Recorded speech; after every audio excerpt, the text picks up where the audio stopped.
appears that we have a live stream. I'm Moshe, and I'm coming to you from Israel in the Galilee, where I've lived for a long time. And it's the 27th of January, and we're looking at 8:30 in the morning. And what's our weather doing? I think we're coming up on rain, but not today. 55 now, not so great. High of 65, not so great, but awfully good. I'll take it. Um, and then tomorrow, we've got a 65% chance of rain, which is, I don't know what's going to happen. Probably something, and a high of 61. So we're going to get cold again. And then we got rain again, I'm sorry, on Thursday, 50%. And high is 62, but it doesn't get that cold at night. It gets down to about 50. And then Friday, we climb out of it at a high of 66, Saturday 68, Sunday 71, and then more rain. So the rotten rain is hanging around intermittently. It keeps coming back and getting the weather cold. Of course, they need the rain. So we're just having, for us, a miserable winter. You got to remember, we're used to 90 to 103 degrees. That's not abnormal here for many months, okay? Many months. So when you start going down to 50 at night, it's cold for us. We're not used to that. And our houses are built in an idiotic fashion. They don't put insulation in the houses. Imagine that. Imagine your houses in America without insulation, what you'd have to do to keep them heated. Crazy what goes on here. And I certainly, from the top of my head to the bottom of my feet, believe that government does these things intentionally to make this place near impossible to live in. Okay? That's what I think. It's not near impossible. It's very difficult to live here. They tax you at about 50% on your wages. If you form a corporation, you get about a 23% tax bracket, and you could deduct many things. I understand it's rather liberal on the deductions, but how many people in Israel even understand what a corporation is? They don't even know, let alone would they form one, let alone if they formed one, would they know what to do with it, So it's just a hard place, and it's done on purpose. They came out and told us that during the 2-year war, which is probably going to fire up, it's still going on, really, 2.5 years. The food people, the supermarkets and them, increased food prices 20% for no other reason other than they can blame it on the war. Did Israel do anything to get them to take that away? Because it's price fixing. No, Netanyahu doesn't care. They're his friends. They give to the party. Nothing was done to them that I'm aware of. Maybe I missed it, but I don't think so. Nothing. Oh, you charge them 20% just for the heck of it. Oh, kunahara to you, see you around the camp. This is Netanyahu. He's a living, breathing piece of garbage. Okay? He's one of our biggest enemies. He's horrible. People don't understand how terrible this person is.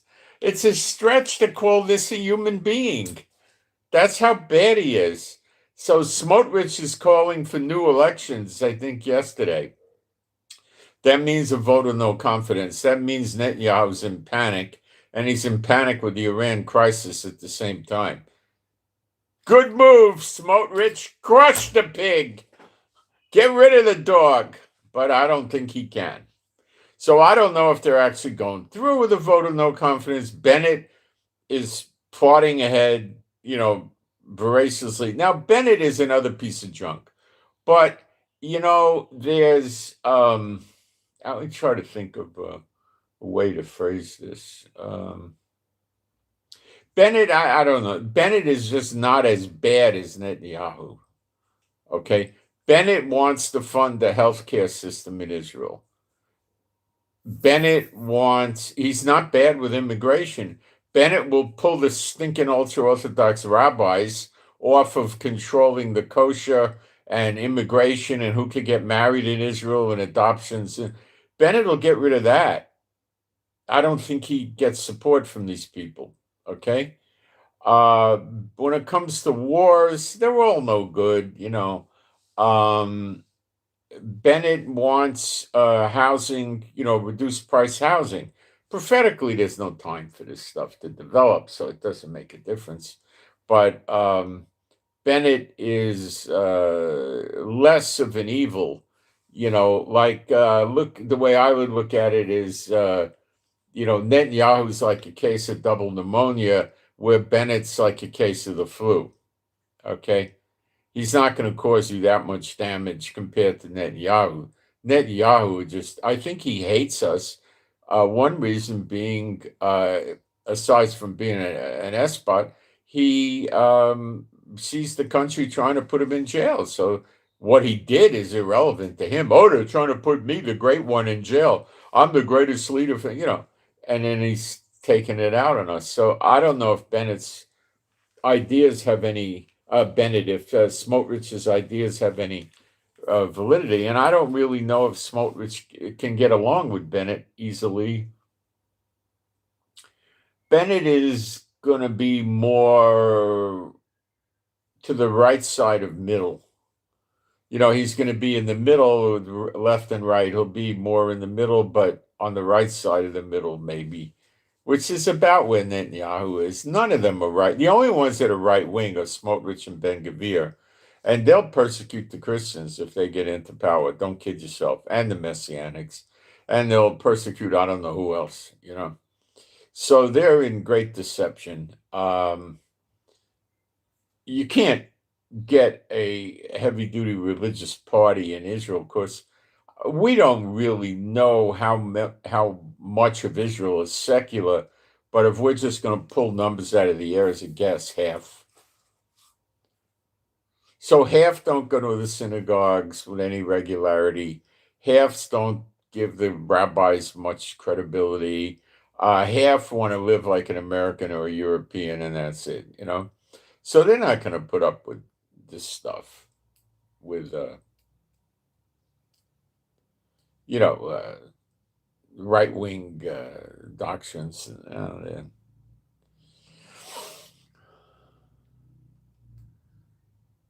All right. So let me. Today we're going to talk about what Iran is doing and saying. We're going to talk about what they're saying, but we're also going to talk about their actions that they're taking, and they are taking actions.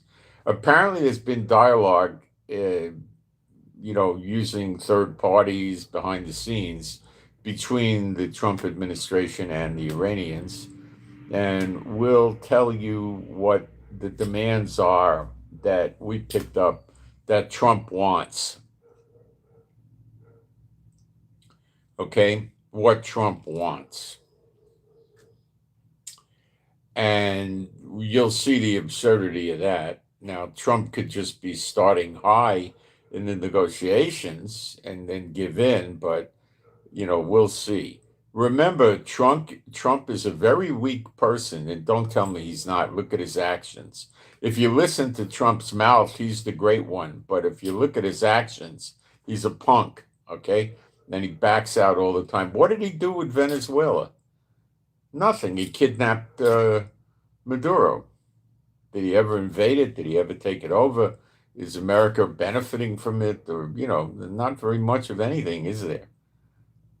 Maybe the oil companies can get to go in, but the last I heard, they were afraid to put any real money into it because of the failure of Trump to really do anything decisively. Okay. So the similar thing could happen in Iran, but I don't think he's going to get a chance to kidnap Khomeini. All right. Anyway, so you always got to leave the door open for Trump to just put his tail between his legs and run away because that's his modus operandi. There's some Trump worshipers that will never admit that, but if you look at his actions, He puts his tail between his legs and runs away. He did that with Russia. He did that with Yemen in a big way. And he's done it with Iran back in June, and he'll do it again. So don't think that Iran is that scared of Trump. They're scared, they're panicking, but they won't be really scared of him until he starts dropping bombs. You see, that's the Middle East mentality. In the previous last 2 years, at one point there was 42 warships here. I think 3 aircraft carrier groups, and it was back with Biden. And Iran didn't give a hoot about that because they believe the Americans have no guts and they're afraid to lose. And the Americans and the Iranians are very aware of the limitations of the American military, contrary to what the American people believe and what the Israeli people believe. I think Trump really understands his military is composed of people that just wanted to get off the streets and get a job, and they're the furthest thing from patriots you could imagine. There are patriots in the American military, but there's probably for every one patriot, there's 3 that just needed a job. You know, you get out of the ghetto. If you finish high school, you go there. You're in good physical shape. You don't have a big criminal record. They put you in. So right away, you're out of the ghetto. You got free medical. You got 30 days. Your first year, you get 30 days vacation. Imagine that. I never had a job that gave me 30 days vacation. Okay. I believe after 10 years, they get 60 days off, I think, or 6 months, 6 weeks maybe. Let me think. No, I think after 5 years, they get 6 weeks. 10 years, I think they get 2 months. And I think that might be where it stops. It might not get more. Maybe after they get to 12 or something like that. I'm not sure. But you start right off with a month paid vacation. Imagine that. They give you a place to live on the base, or they give you a living allowance to move off the base, right? You're working for the U.S. government, so your employment prospects in terms of getting credit and stuff like that is extremely high.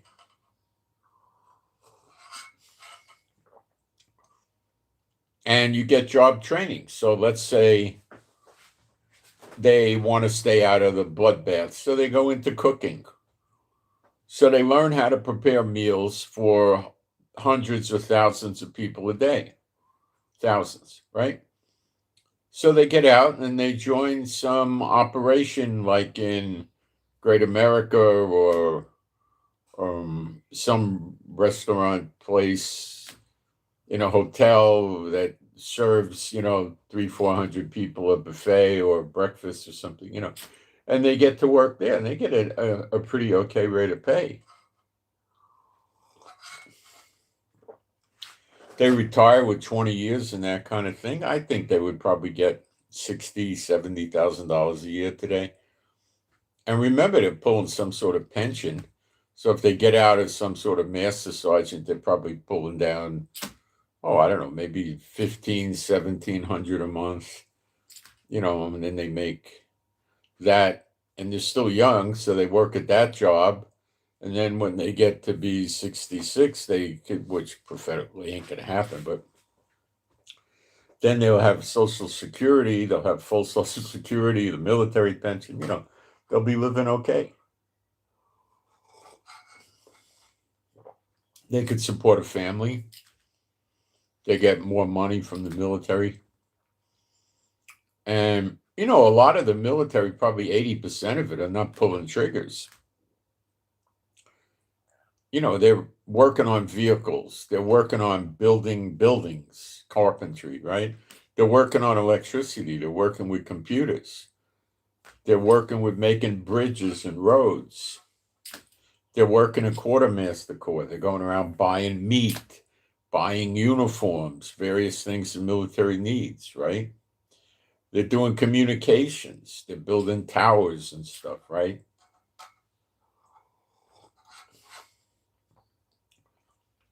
They're testing equipment and buying equipment. They got a legal department. They got shipping departments. I mean, I think you got 90% on non-combat. You got 9 soldiers supporting 1 combat. They repair cars, jeeps, airplanes, boats, maintain them. They work with radar. They work with radio. There's so many jobs you can get. They got cops there. They got firemen. All sorts of things they could do and not be in combat.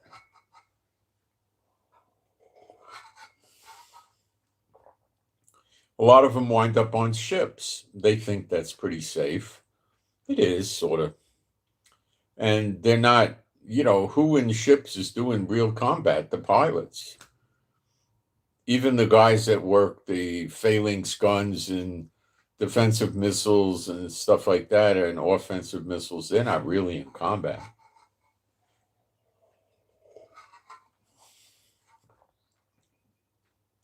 So it's, it attracts ghetto kids that are just there for what it can do for them.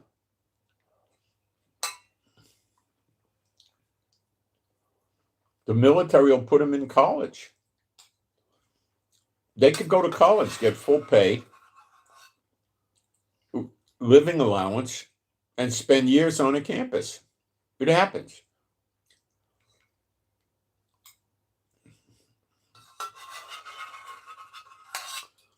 I went to a state university and I met them there. In Florida, they were there. I mean, I ran into them.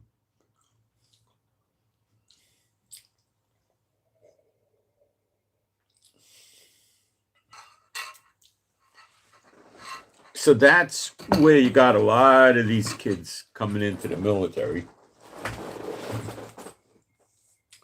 They come in, they're 18, 19, 20, 21, right?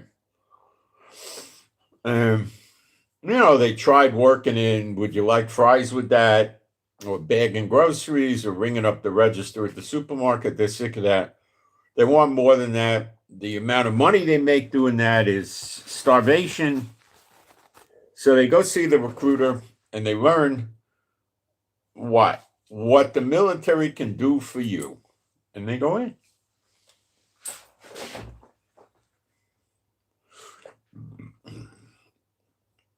These are not people that are there because they believe in America, like the people that enlisted in World War II.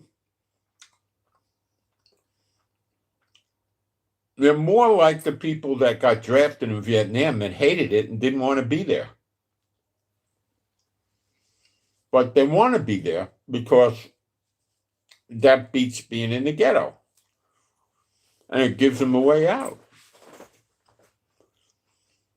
They don't have anybody that's going to send them to college for 4 years with these great costs of going to college, but the government will.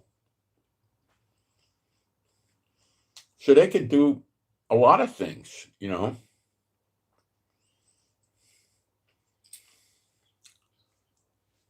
They could be a pharmacist's mate, which is an easy thing they'll train you for.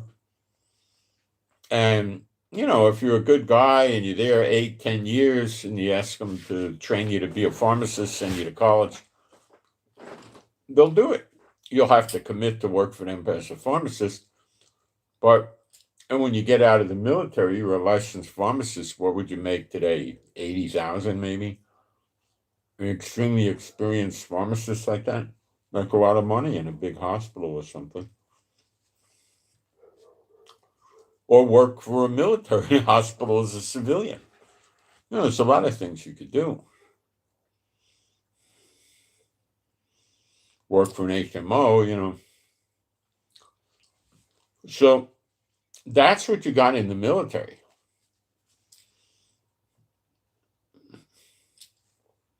You don't have a lot of gung-ho. Are the special forces gung-ho? You bet. Are the pilots gung-ho? You bet. Are the other people gung-ho? No. Don't count on it. All right, I'm going to go into the live stream, make sure we got one.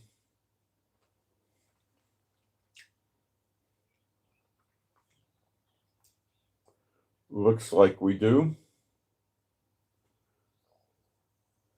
And all right, I'm going to go into the live stream, make sure we got one.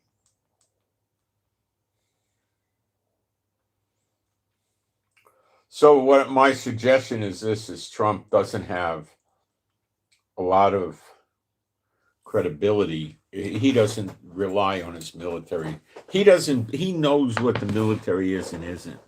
And he's nervous relying on the military because he probably thinks that if a big war breaks out, there'll be a lot of defections. People just take their uniform off and go away.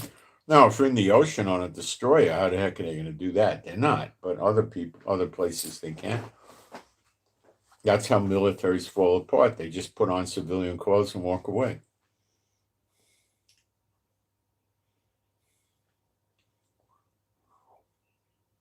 They don't treat the vets very well. No. Okay, I'm going to get my post up, which is going to be very fast. So Trump is not very happy about using the military. He's scared of it. And the military might not be as great as you think it is. Okay?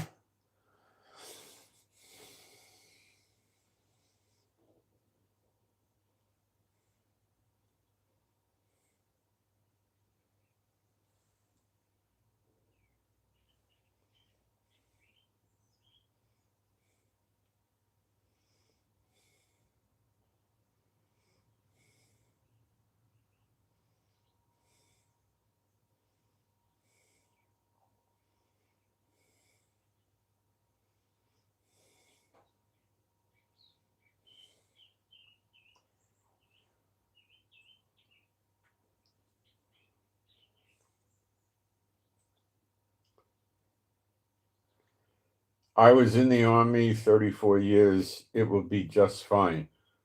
With all due respect, you were in the Army when it was beginning to deteriorate, okay?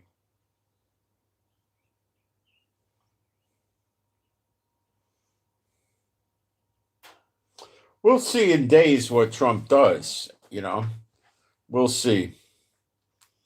We'll see what happens. I'm old enough. When I was out of graduate school and I was working, I was around people that were in business, the guys that owned the businesses, the big bosses and stuff. They were in World War II. And, that was not anything like what you have today. And a lot of the World War II guys, the majors, the colonels, and those guys were the officers in control of Vietnam, and they were dealing with the Vietnam War like they did with the Japanese and the Nazis and Mussolini, and that didn't work. Now, is public sentiment behind attacking Iran? Yeah, it's not like Vietnam. No. The Vietnamese people were not getting in their boats and rowing over to America and shooting people with their bows and arrows. That didn't happen, okay? Iran is a nasty, rotten, stinking country. So they're going to get a lot of good sentiment on it. Now, let me do some praise. Being a Bible-believing site, Old and New Testament, then we'll get into what's going on with Iran. Now, I'm in the Middle East, and I pick up stuff here that comes from Arab media and Hebrew, media, social media, and I get a lot of stuff you're probably not seeing. Okay. And it's rather interesting, and I'll go through it with you. There is no God like Jehovah. There is no God like Jehovah. There is no God like Jehovah. There is no God like Jehovah. There is no God like Jehovah.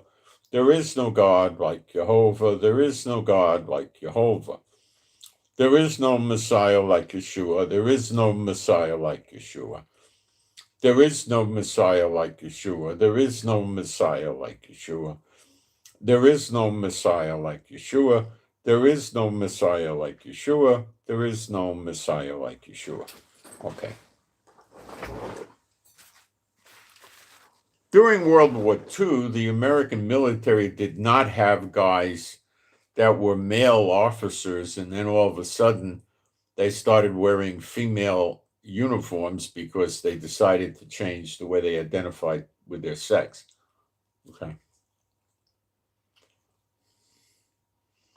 That creates confusion, and that wasn't going on in Vietnam or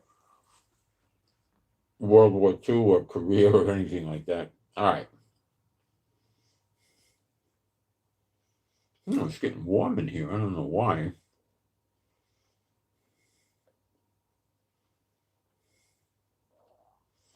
don't know what I'm going to do. I'm going to get some fresh air in here.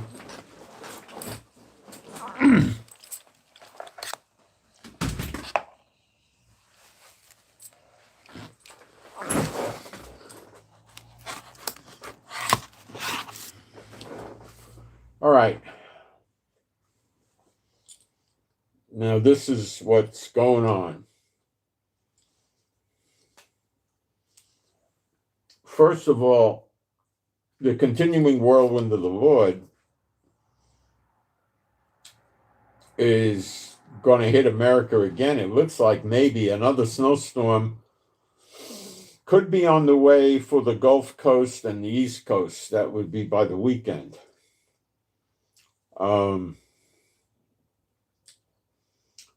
Last I checked, it was a maybe.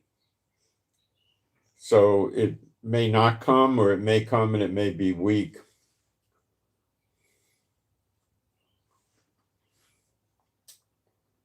It could bring a wave of snow across parts of the South and the East on the weekend.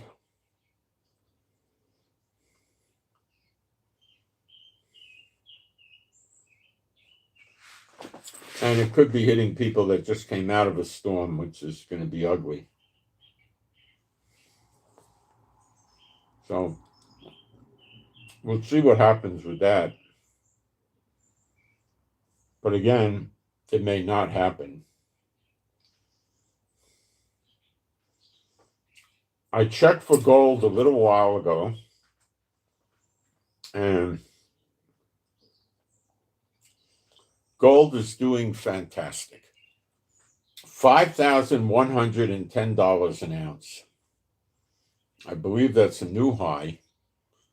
It's quite a bit past 5,000, specifically $110 over. And it's going to be going up.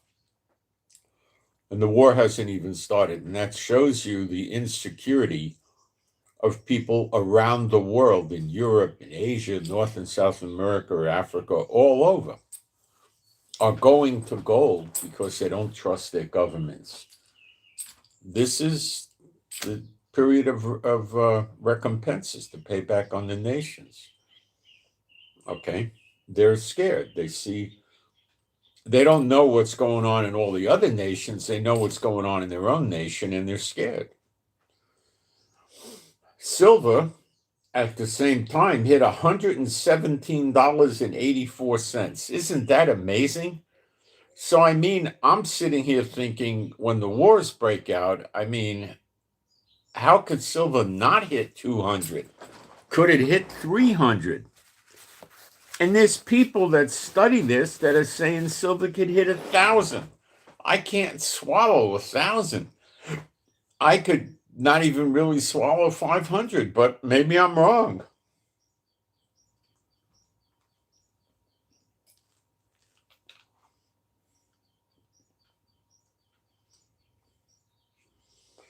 The American airlift to the Middle East marches on. 5 American large transport planes to the Middle East region were recorded yesterday. That's a lot for a day. These are huge planes. You got to understand that.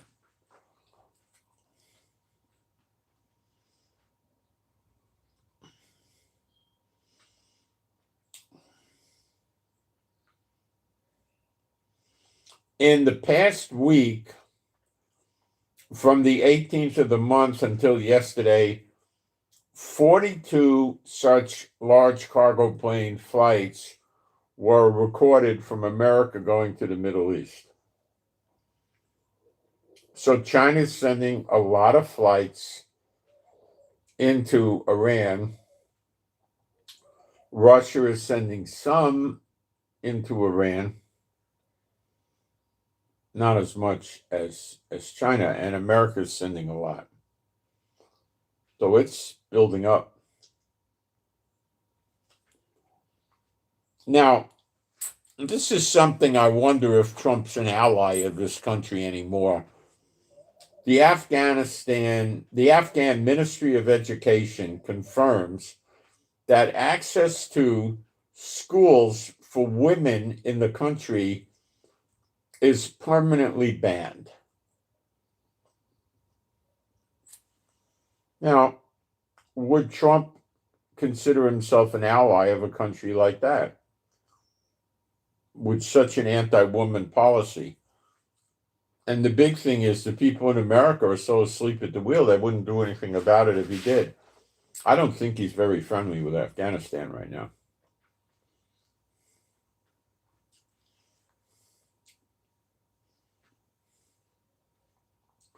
Belgium passed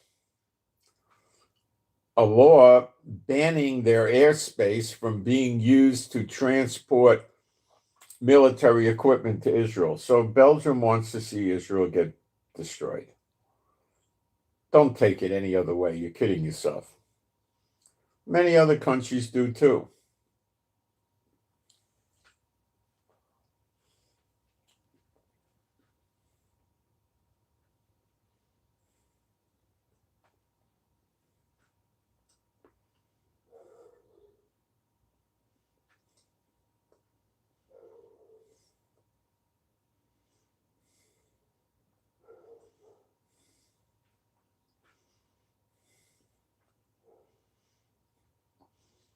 So Netanyahu put some bill in the Knesset to help the Haredi not go in the army. That's the ultra-Orthodox.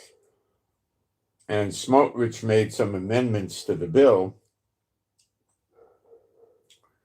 And the Haredi are having a heart attack and they're crying to Netanyahu.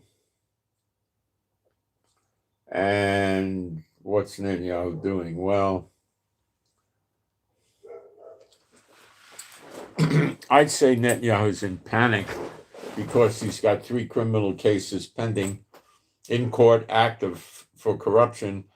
And if he loses this election and he's no longer prime minister, the attorney general and the Supreme Court are going to make him come to court and they're going to have his trial so fast his head will spin. And I expect, in my opinion, from what I read, 2 out of the 3 cases would be convictions. That's just me talking as an opinion. So he would be in jail and ridiculed and fined. And then they would start a independent investigation against October 7th. And that would probably, in my opinion, lead to him never getting out of jail. As well as a lot of other people in the government. And I'm not the only one in Israel who believes that. Believe me, it's probably over 1 million that believe that.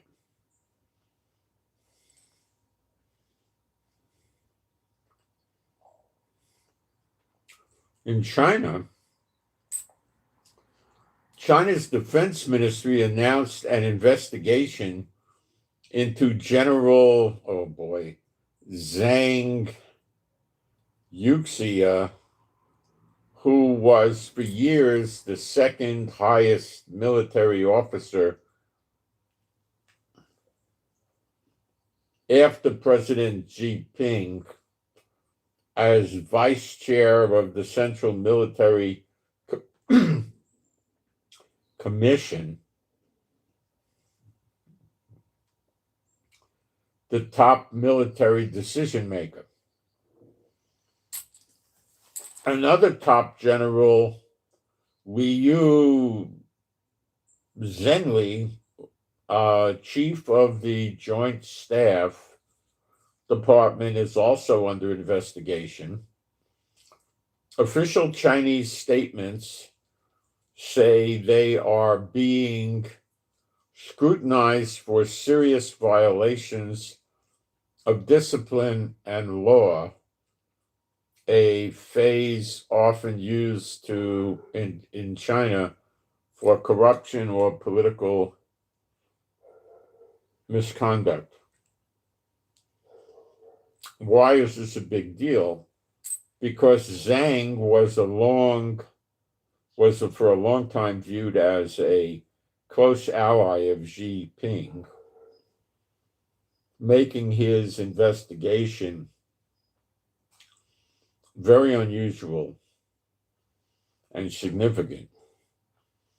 Analysts are thinking this is one of the biggest purges of Chinese military bosses in decades.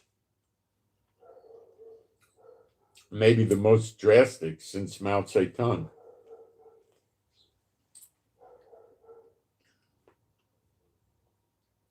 Some reports suggest political motivations, such as consolidating Xi Jinping's control over the military beyond simple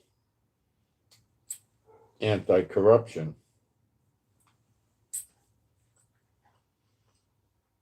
The shakeup leaves a central military commission with far fewer members, further centralizing military authority under Xi Jinping. So,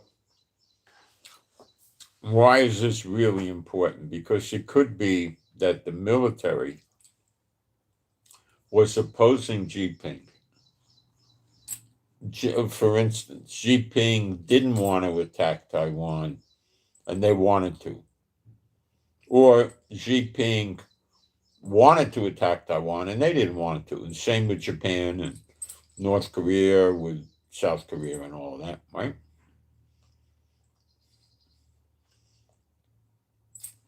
So Xi Jinping could have got rid of them, so he doesn't have any opposition and his will would be carried out. No, I don't know if his will is we want peace or we want war. I don't know. My guess is he wants war, because they're not happy with the way Trump is treating them.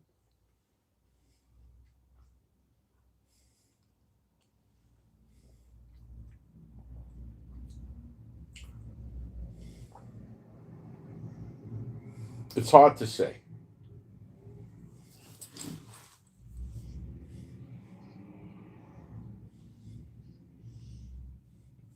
Okay, what is Iran saying?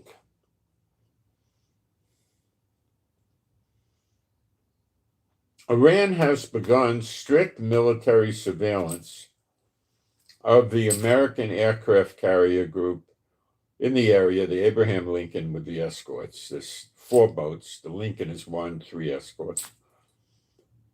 And has now moved to aggressive monitoring with armed drones and the drones having warheads. Now, this is what Iran is saying. Personally, I think if the captain or the admiral, who probably a captain, is in charge of the Abraham Lincoln, if he let Iranian drones fly real close to his boat, let alone over the boat, they'd recall him.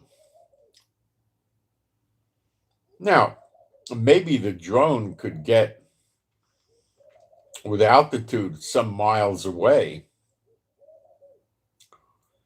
but I mean, even if it was 5 miles away, the captain's job is to go completely nuts. If it's 100 miles away, well, that's another matter. But so we got to take this with a big grain of salt. Remember, I'm telling you what the Iranians are saying here. So you got to remember that, okay? Then we're going to talk about what the Americans, we're going to talk about, this is what they're saying. Then we're going to talk about what the Iranians are doing. That's not the same thing, okay?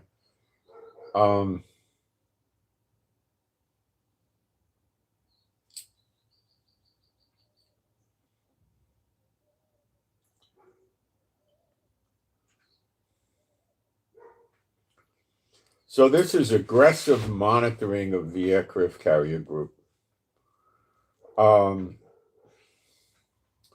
If the aircraft carrier makes a mistake, this is the Iranians talking, and enters Iranian territorial waters, it will become a target. The chances of the aircraft carrier getting that close to Iran are, in these days, pretty minimal. If Iran's burning in smoke, it can increase. They could go, you know. The British Foreign Office has now issued a new travel warning in which it asks British citizens not to travel to Baghdad, that's Iraq, or to areas, now listen to this, within 5 kilometers, that's about 3 miles, of Iraq's borders with Iran, Kuwait, and Saudi Arabia, due to increased security risks and ongoing regional tensions. This is pretty unusual. Now, Iraq is a great ally of Iran, so let's listen to what they're saying. Hezbollah battalion commander in Iraq. Hezbollah are lunatics. The consent of rulers of certain Arab countries, such as, listen to this shopping list, Jordan, Saudi Arabia, United Arab Emirates, Qatar, Kuwait, and without exception, Iraq, especially northern Iraq, due to the American military presence in bases located in the territories of these countries. There are bases in Iraq, or at least a base that the Americans have, manifested by opening the airspace in combat to combat aircraft, support for air shipments, they've all done that already, all kinds of patrols. Well, I don't know, I guess the Americans have taken off and doing patrols from these places, and providing logistical support to American forces. I don't know if America needs any of their logistical support.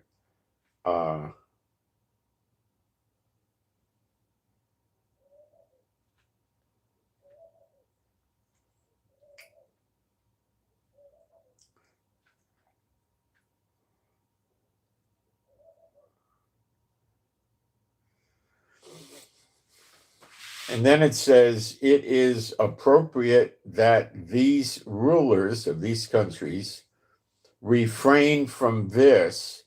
Otherwise, it will be considered direct involvement in supporting any American attack against the Islamic Republic of Iran. So again, they're warning these countries that they will missile attack them. And these countries really can't do much about it.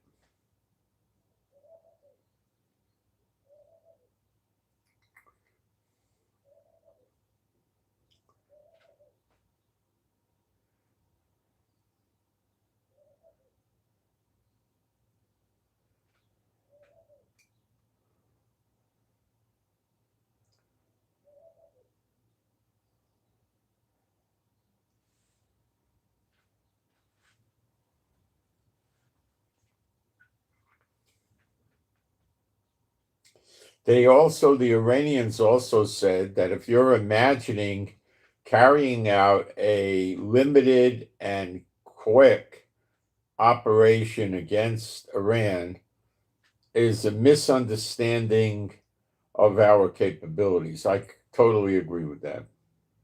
And I totally would suggest Trump may try something like that. Um,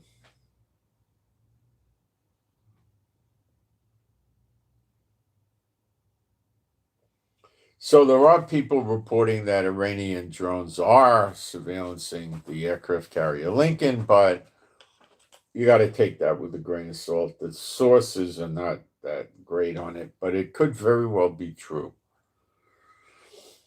There are Iranian submarines in the Straits of Hormuz. We understand four. Um,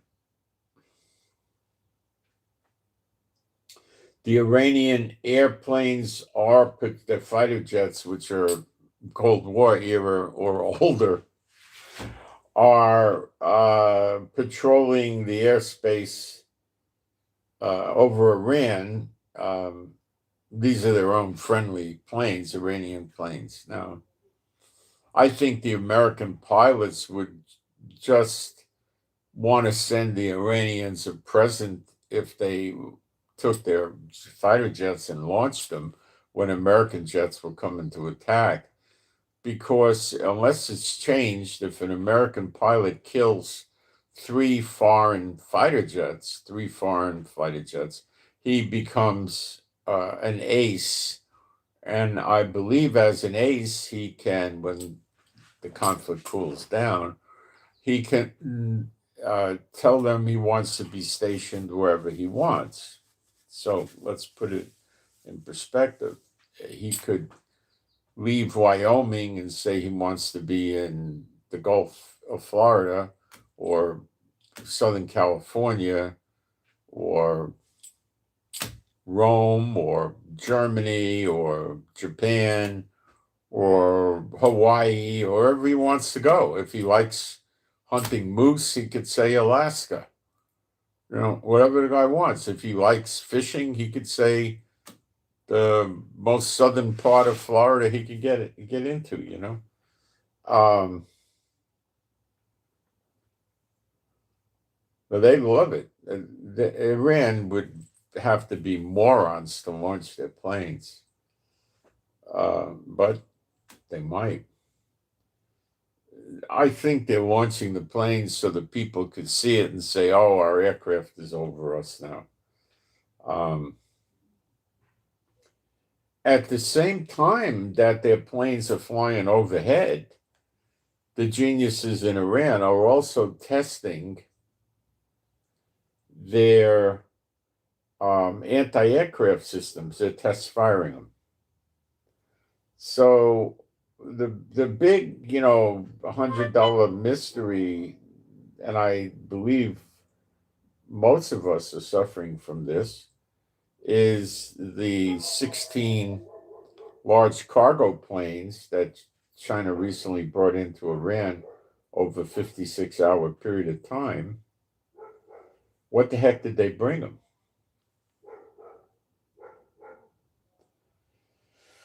You see, what the heck did they bring them? We don't know. Did they bring them missiles that could strike in Europe and hit Germany, France, and the UK? I don't know. None of us know. So it's very interesting.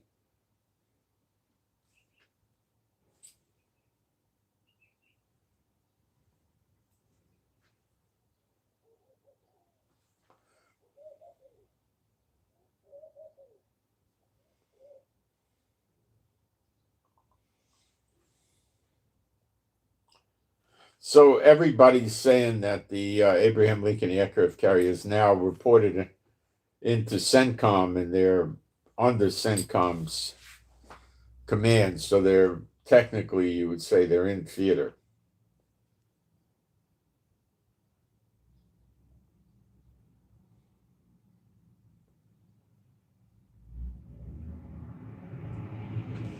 Other people in Iran have said like this.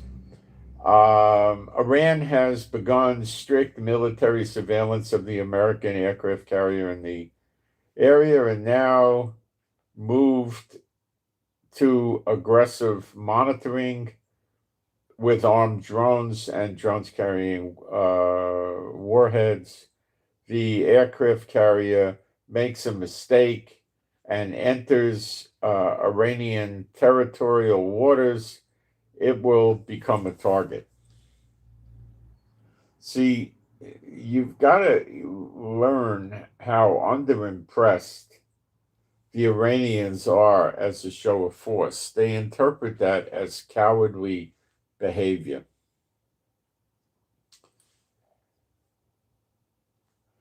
The only way Trump is going to get them to change their mind is with a pretty generous attack on Iran.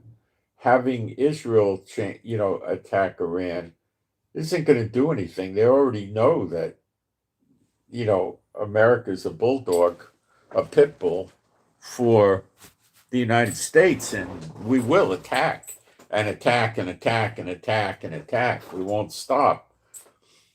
Okay, so that's not going to impress them with American capability. It's not that America has capability, I know that, but it's American mindset that they're playing with. Okay, this is what Trump wants from Iran, according to the back channels. I believe in Israel, getting it from the Arabs. Social media, basically. A spokesperson for the U.S. State Department told Iran that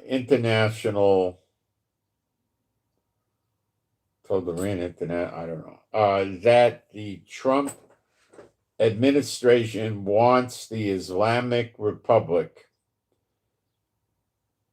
wants the Islamic Republic as the world's largest state sponsor of terrorism. He's right. To stop escalating nuclear activity, so that's end your nuclear program. Ballistic missile programs, end your ballistic missile program. And support for regional proxy groups. That means no more support for the Iranian-backed militias, for the Houthis, for Hamas, for Hezbollah. Palestinian Islamic Jihad, I guess, too. Maybe one or two other little ones. The spokesperson said the Iranian regime has deliberately neglected the country's economic, agriculture, water, and electricity for decades, and instead has spent the wealth and future of the Iranian people on proxy groups and nuclear weapons research. True.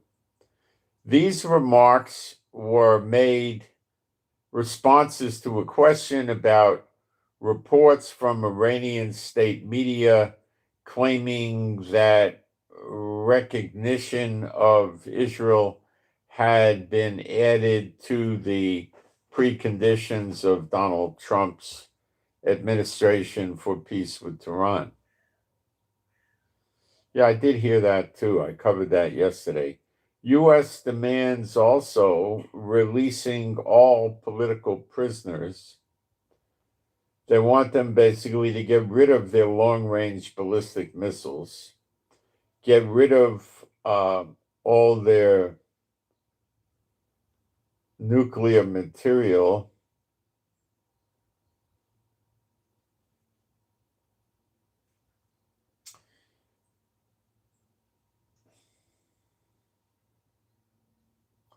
and quit supporting the terrorists and stuff.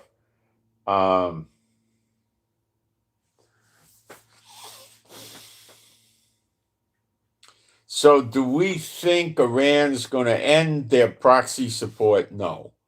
Do we think Iran's going to end all their nuclear programs? No. It also was said they want all the nuclear material they've developed with their centrifuges turned over.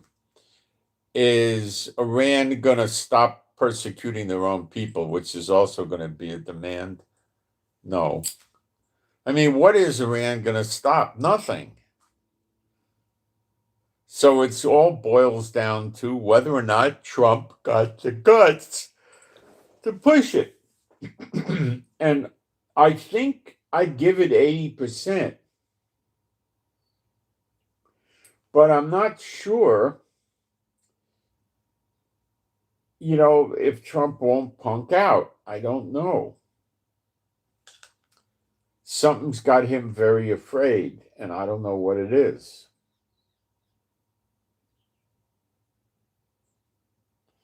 It might be the tossed salad. It might be, I don't know. I don't know what it is. Just maybe paranoia. I don't know.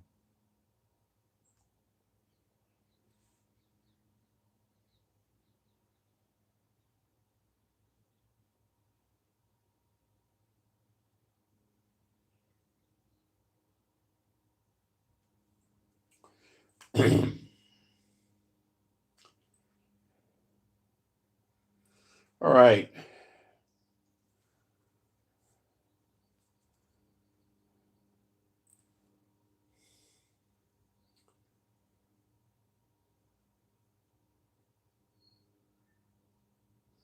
So what the heck do we do at this point? We wait. I was told, coming from Israel, that probably Trump will attack on the weekend. So there's probably more flights coming in, more equipment. Maybe now that the Lincoln is here, they got to have coordinated conferences between the Air Force and the Navy regarding this coordination.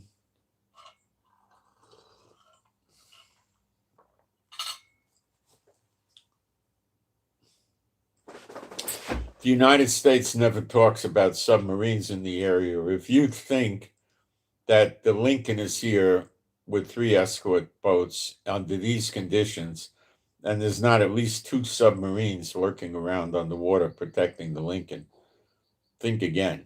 I would be shocked if there was no submarine around to help them.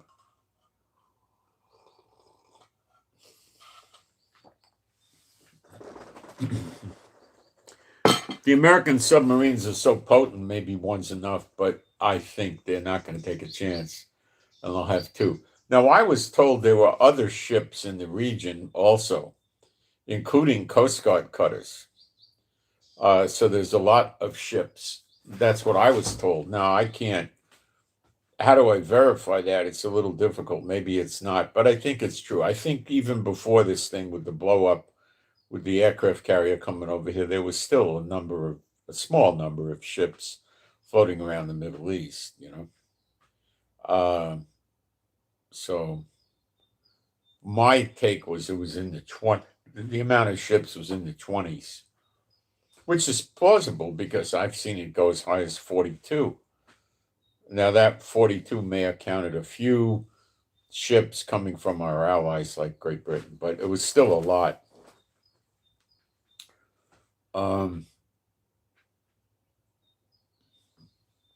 And I still have no idea where the Bush aircraft carrier group is. It left on the 13th of January, crossing the Atlantic. It never popped up like in Italy or Cyprus or by the UK. So where the heck is it? You know, probably in the Mediterranean. I don't think they're on their way to a third aircraft carrier, but if the fighting starts, I think there'll be a third and maybe a fourth aircraft carrier dispatched to come over here, at least another one.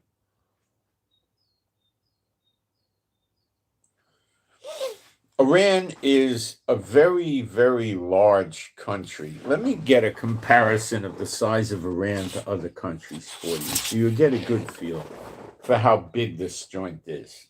Iran's big.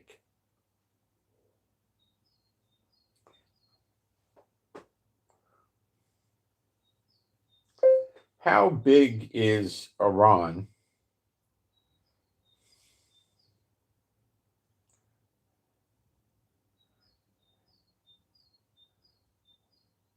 The country of Iran, compared to other countries, to give a good size perspective.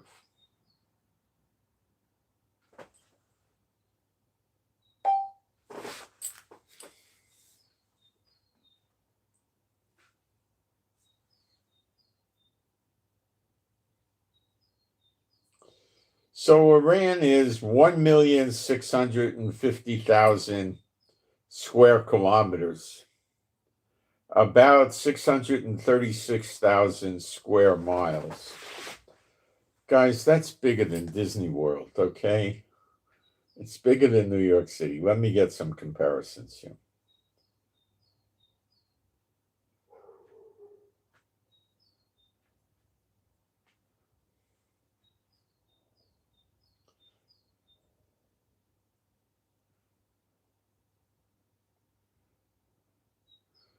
Iran is smaller than the very big countries such as Russia, Canada, and China,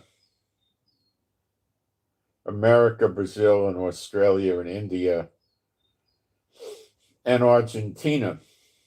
They occupy the largest land masses. The United States is about 6 times bigger than Iran in total area.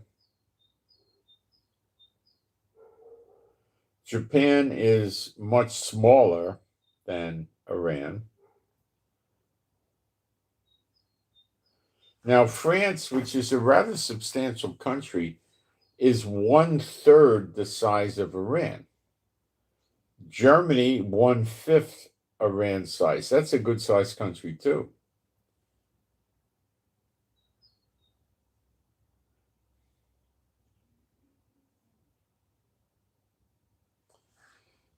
Iraq is about 1/3 the size of Iran.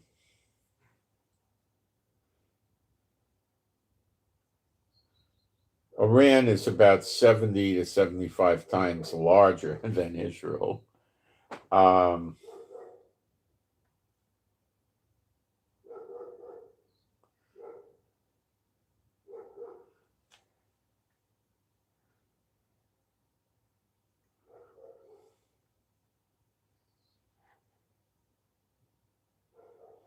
Iran is probably in the top 20 countries for size.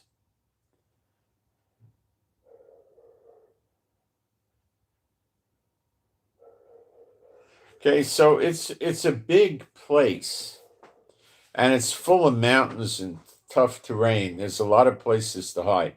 Now, the Iranians are still persecuting the civilians. They're trying to play roundup with the ones that were protesting. So a lot of them are taking off and going up into the mountains, and they're being picked up with drones traveling. But I don't know if the Iranians are going to dispatch soldiers to go get them, and the drones may not be picking them up in the mountains. They may just know that some of them went to certain mountains. And, you know, they just might leave them alone.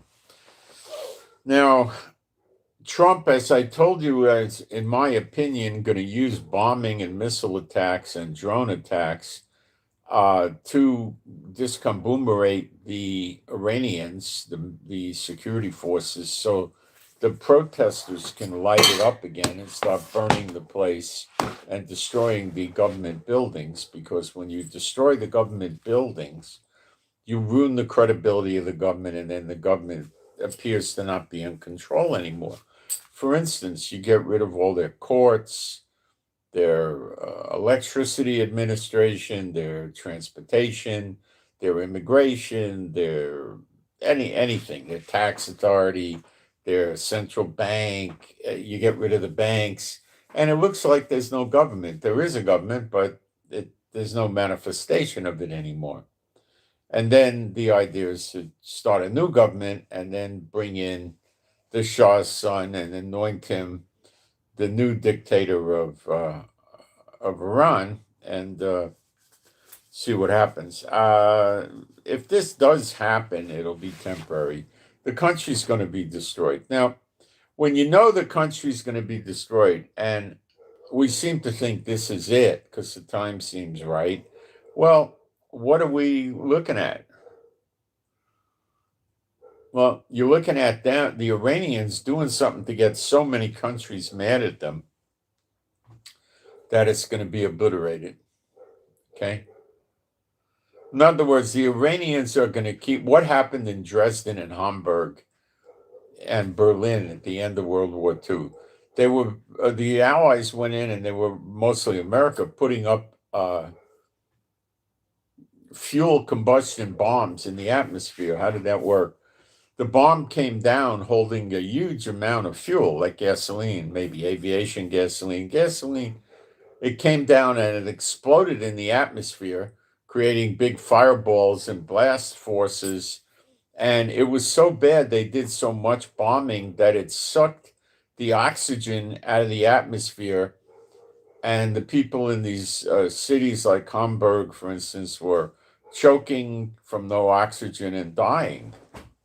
So the way they got Hitler to throw the towel in was they destroyed Hamburg, Berlin, and several cities with these bombs. And eventually the people in Germany gave it up. They said, well, okay, they just threw the towel in. But that's what it took. So is that something we could learn from? Yes. Do I think we're going to have to do something like that to get Iran to throw the towel in? Yes. Will Iran maybe never throw the towel in? Yes.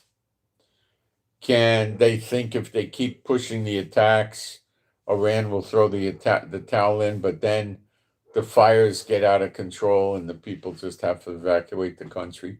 Yeah, things like that could happen. The food supply is gone. The electric supply is gone. Their water is already in very bad shape. There's a lot of things that can go on. Okay.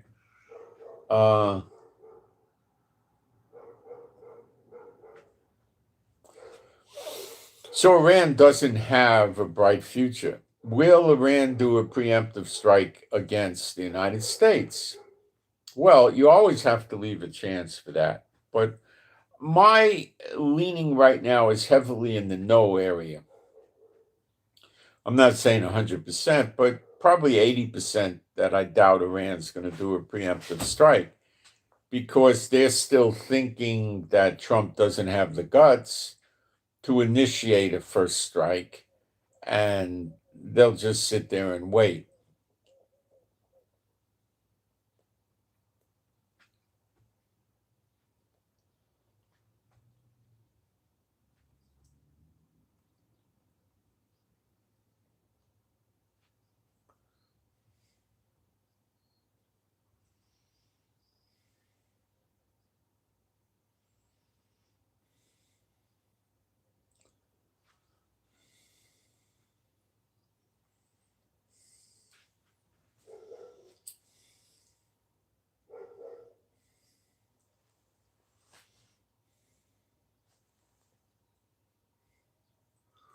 So they're probably not going to do a first strike.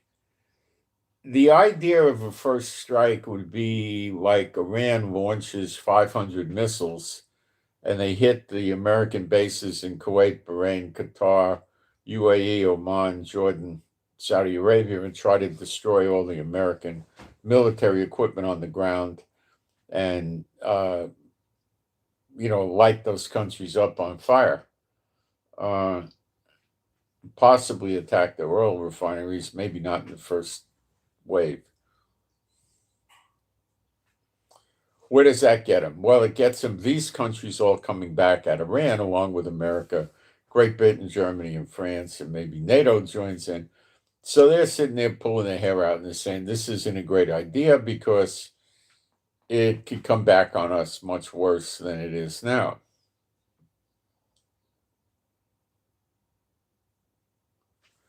That's the counter argument.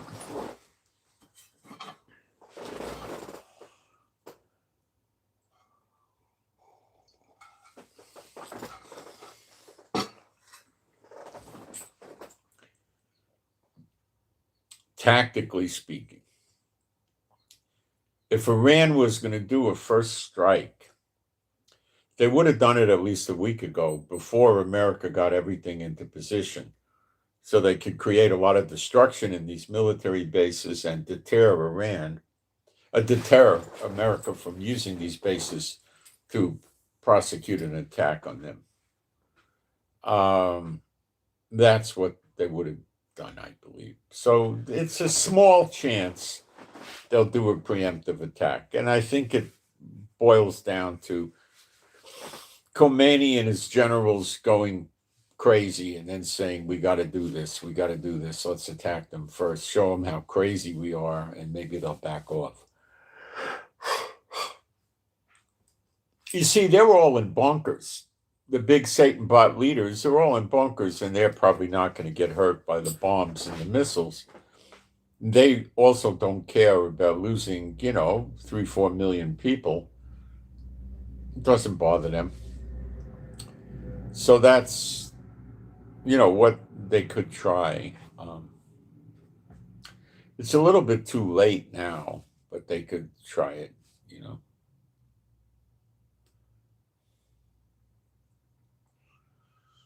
Can Iran attack America? Not directly. They don't have missiles to reach America. What they would have to do is use sleeper agents, which I'm sure they have a lot of, and use commercial boats that are disguised and they really launch missiles and drones and try to get close as it can to America, launch drones and missiles at locations like Washington, D.C., for instance.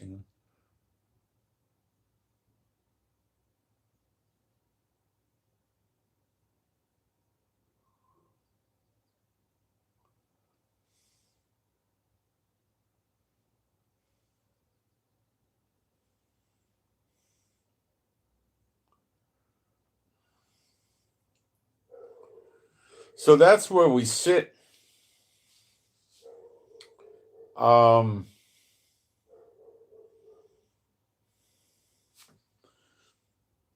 And like I say, the George Bush aircraft carrier, so to speak, disappearing is troubling to me because I think if we knew where it was, we would understand more about when is this war going to begin, if it begins. And so it's a little bit disappointing that they've concealed the location so deeply. Um,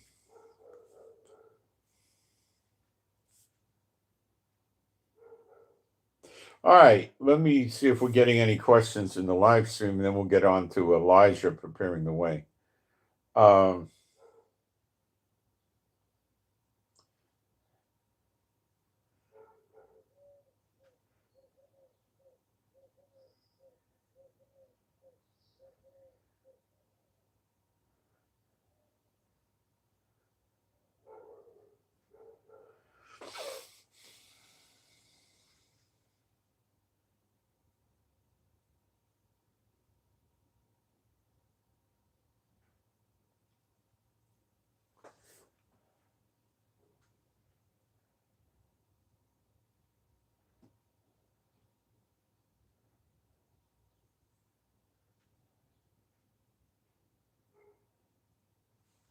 What happened?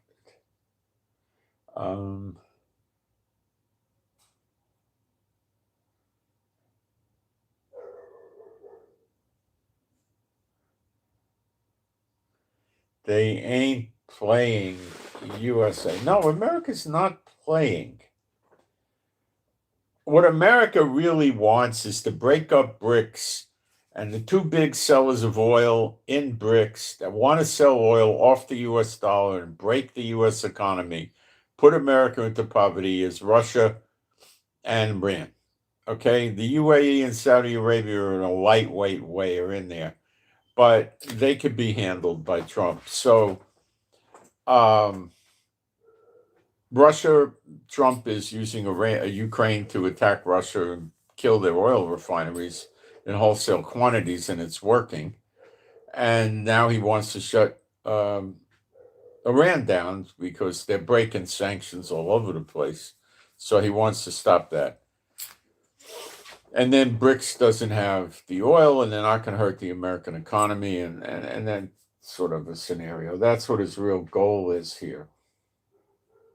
But he would rather see the patriots of Iran overthrow the government, take over, put the Shah's son in, and then Chevron comes in and runs the oil refineries and the oil fields and makes a tremendous amount of money.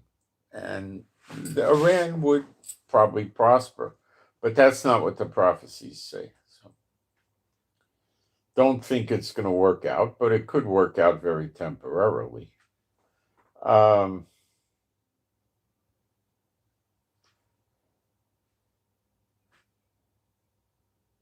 Iran has 90 million people, correct. And they would be happy to kill 80 million of them. They don't care. You understand what brutal dogs they are.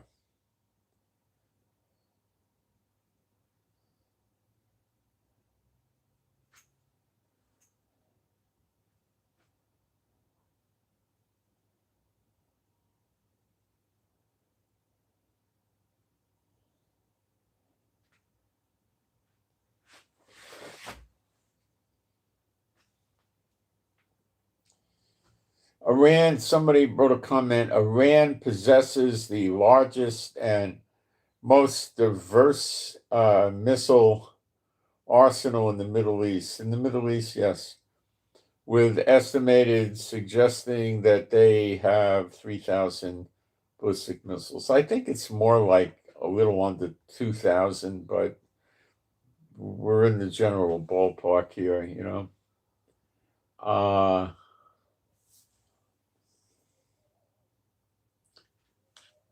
Now, the bad news with Iran is when you're coming to attacking Kuwait, Bahrain, Qatar, UAE, Oman, Jordan, they're very close to the Persian Gulf, and the regular missiles, leaving Jordan out, let's say, well, you can put them in, you can put Syria in there, you know, the low-range missiles, which Iran has tons of, can easily hit these places in large quantities.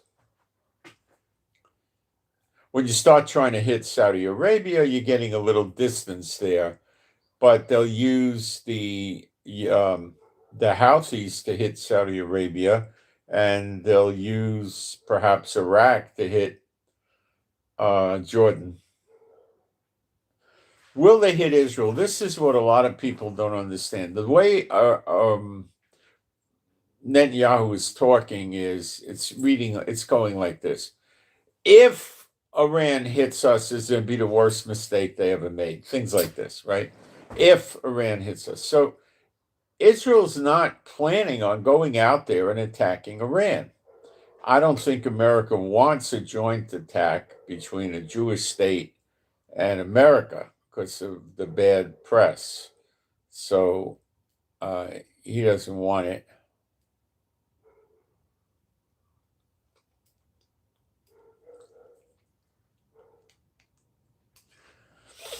So he'll leave Israel out of it, and as backup, if something goes astray or Iran opens up a lot of fighting, they might ask Israel to join in. They might not.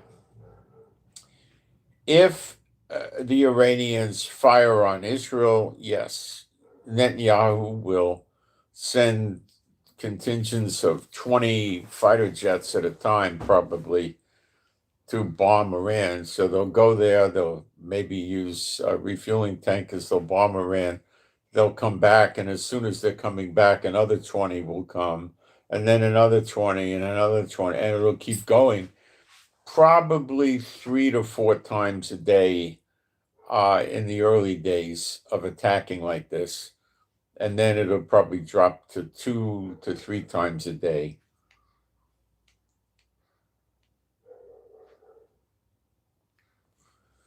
The Iranian Navy fleet got to go too.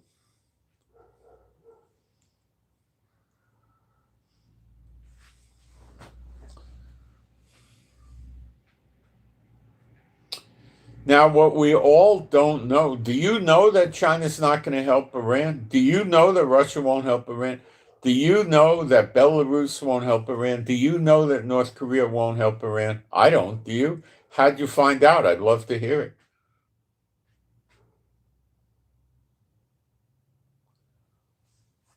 China and Russia may try to bluff Trump. Put a few ships in the area, a few warships, to see what Trump does. In my opinion, Trump's not going to open up a war with Iran, and then a couple of allies that are favored by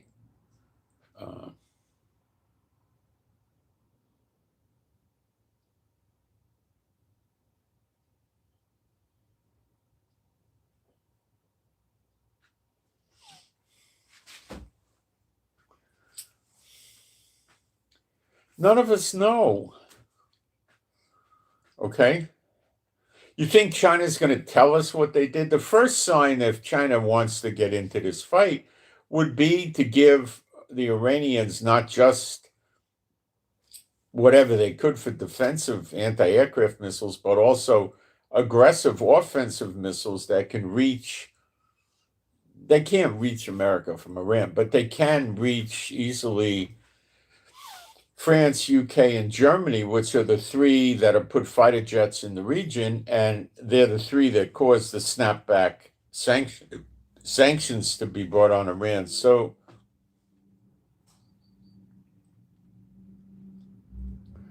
Russia and or Iran could give medium-range missiles to them that could hit these countries and perhaps reach out and hit more American bases like Ramstein in Germany. That would be ugly. So, we got to see. We got to watch. We're not going to know till it goes down.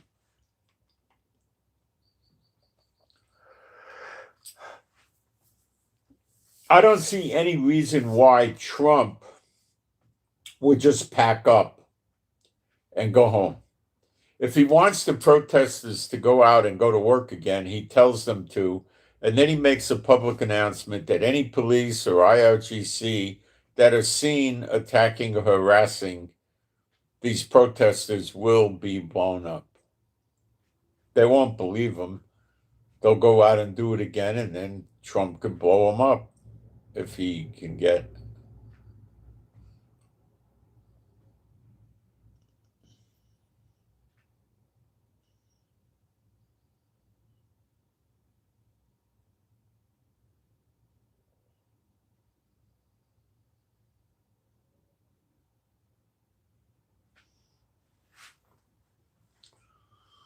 So, guys, the only thing left to do is wait. And here in Israel, we're rather tense. Nobody's driving us. Nobody's telling us buy water, get medical, get food.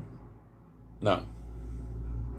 They made mention that some of the public shelters have been opened. Some of them, I don't think all of them.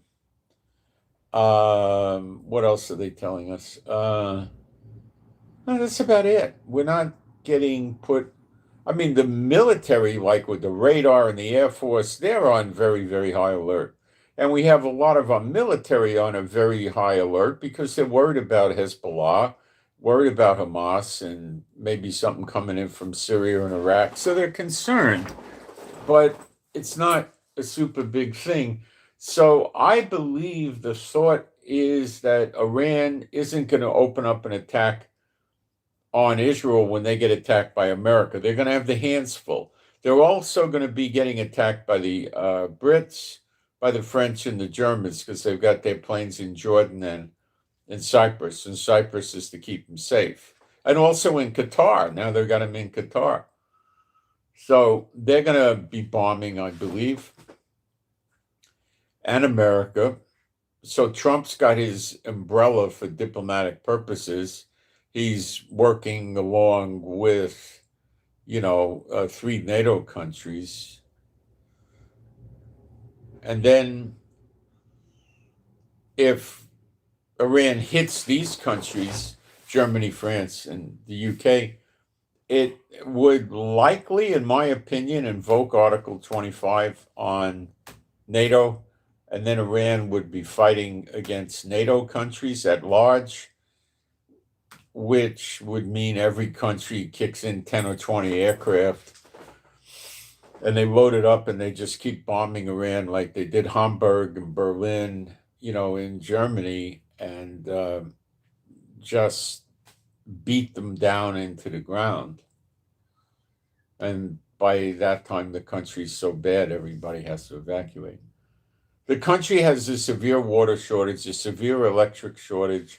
It's in a mess right now. Agricultural problems, bad ones. So they're in a bad way. They're in a bad way.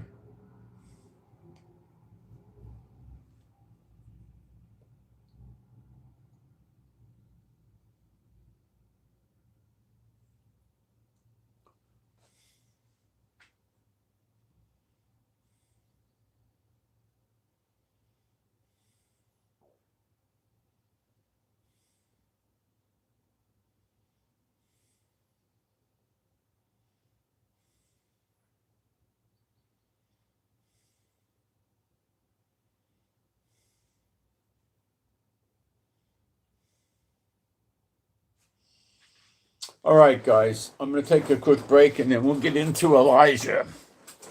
And how is Elijah going to prepare the way for Yeshua?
All right.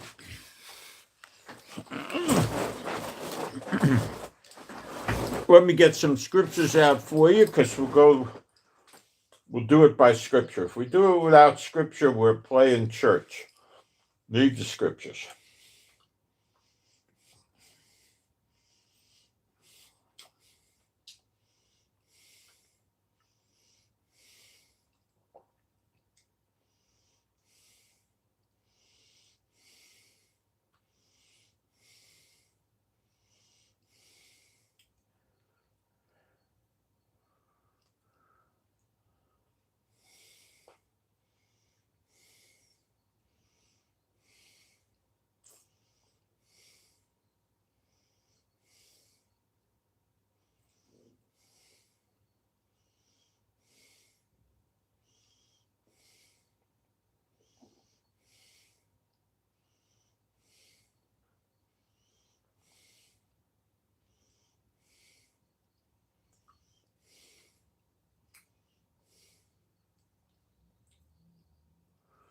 Okay.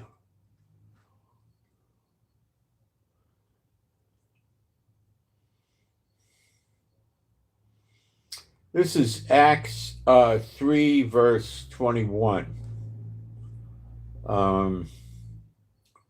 Whom the heaven must receive until the times of restitution of all things which God hath spoken by the mouth of his holy prophets since the world began. All right.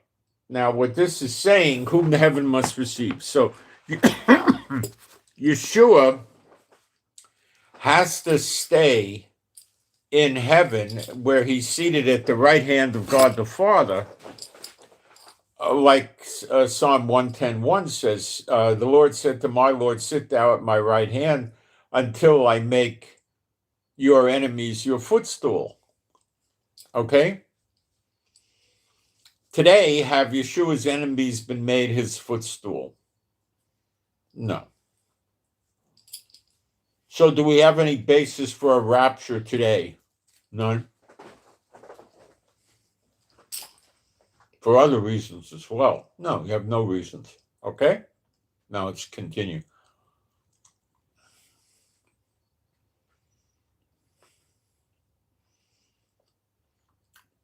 Does Jehovah make all Yeshua's enemies his footstool before he comes down to earth, like Revelation 19 with New Jerusalem and all that? Yes.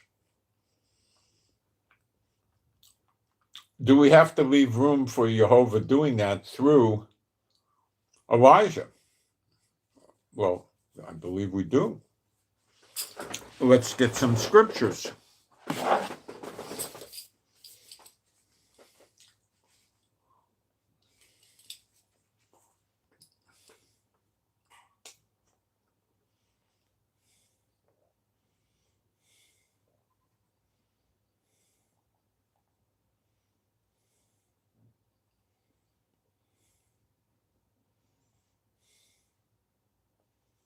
Hold on, I have a problem here.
Now, this is very clear.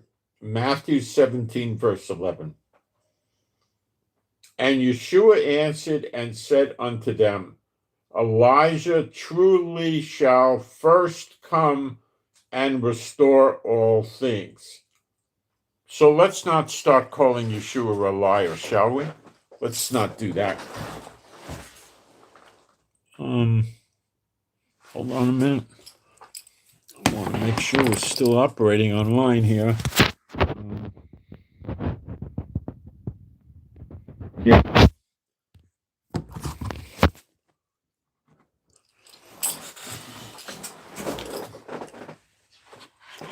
Okay. Next. Mark 9:12. And he answered and told them, Elijah verily cometh first and restores all things. And how it is written of the Son of Man that he must suffer many things and be set at naught. And that, of course, happened when they killed him.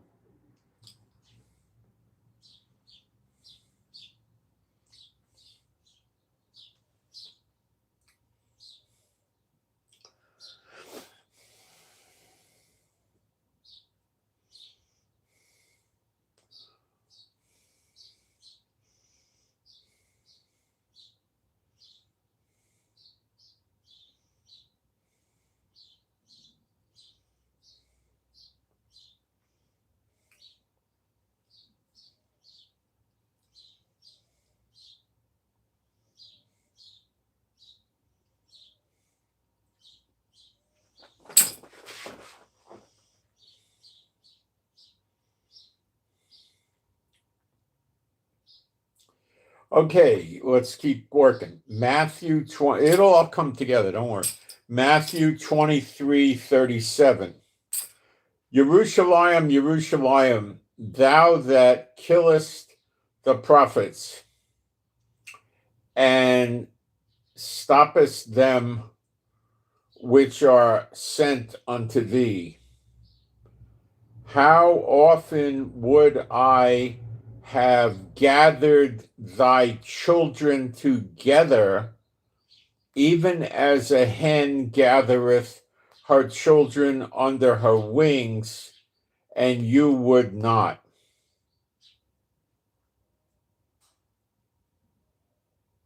Again, in Luke 13, verse 34, O Jerusalem, Jerusalem, which killest the prophets and stonest them that are sent unto thee, how often would I have gathered thy children together, as a hen doth gather her brood under her wings, and you would not. They would not come back into the fold. They would not agree with Yeshua. They would not serve God. They killed them. Now, there's another point we need to look at here. Let me get it up.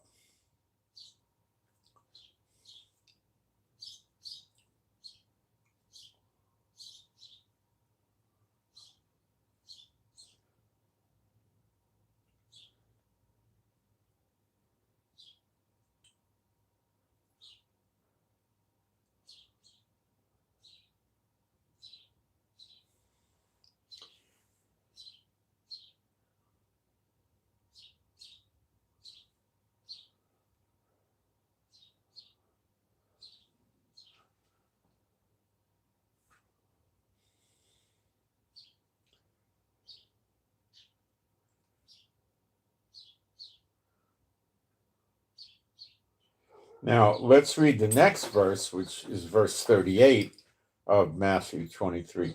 Behold, your house is left unto you desolate. The house is the temple. For I say unto you, this is verse 39, for I say unto you, you shall not see me henceforth till you shall say, blessed is he that cometh in the name of Jehovah. Wait, it might not say Jehovah. Hold on. Oh, it's in Greek. I don't know. It probably says Jehovah. Okay, in Hebrew. You shall not see me. You shall not see me. It appears in the clouds. That's when they see him. But a lot of them don't know who he is until he appears in the clouds. So this is kind of unusual. But in Zechariah 12:10, first he pours his spirit out on Jerusalem and the tribes in Israel, and then they see him. So when he pours the spirit out on them, they're praising God. That's, throughout the New Testament, they get the spirit and they start praising God. That's pretty common. Pretty much to be expected. I mean, it was that way with me, pretty much, I was quite grateful, and most people are. So that would explain that. All right.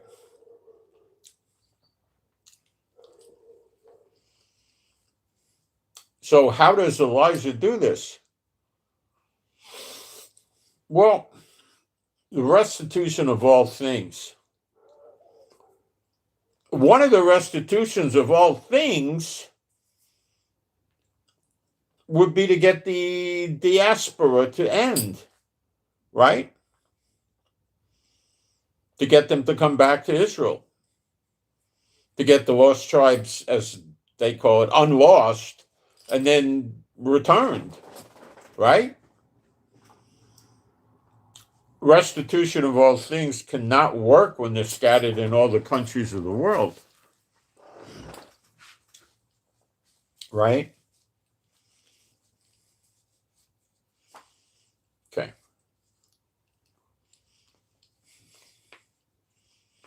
What else? They need a temple. They need sacrifices and offerings. And God sends them a temple.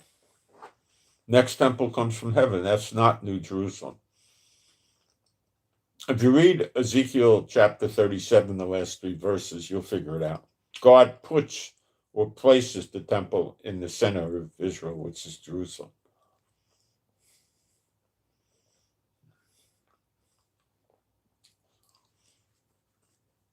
He normally would put it on Mount Zion, the mountain. So I guess the mountain's coming back, and then the temple will be on the mountain. So we walk up to be with God. We walk up. Okay. God's higher than us.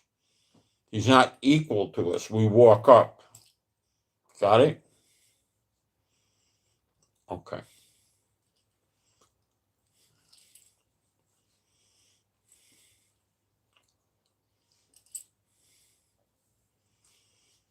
In Hebrew, the word that would mean something like to converse, a conversation, or talk, or something, is the same word as a bush.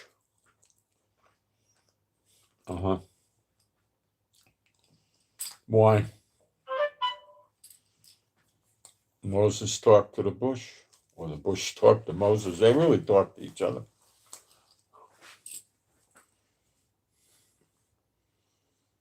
The Hebrew is very, very biblical.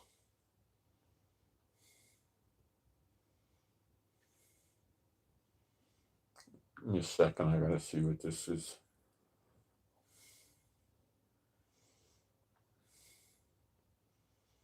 I don't know what this is.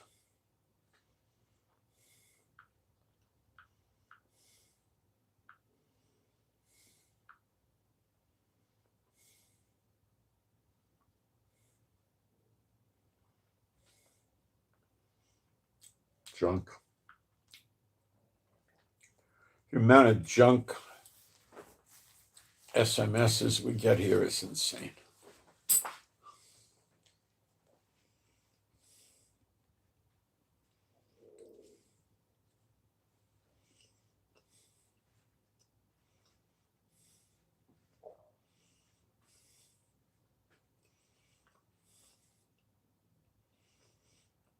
Now, before we really get moving into things with Elijah restoring all things, we got to get the yoke off the necks of the Israeli people. There's really two yokes. There's the local government yoke. Well, they're espots, so that's insane. That got to go. So they got to go bye-bye. And that'll be the end of the fake Israel that they've created. And then the nations. And the big one is the U.S. So when the daughter of Babylon goes kaput, that'll go away. Does any other country really have a yoke around the neck of Israel other than America? No.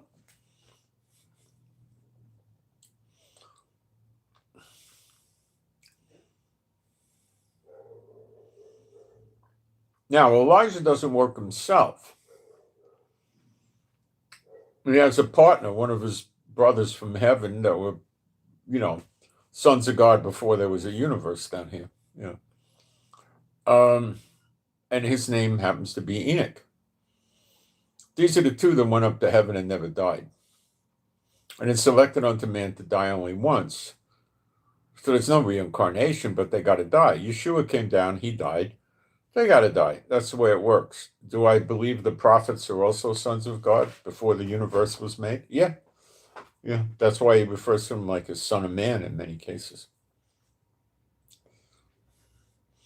He doesn't trust a lot of stuff to people other than his sons. Were the apostles his sons? I don't know. I don't think so, but I don't know so. I don't think so.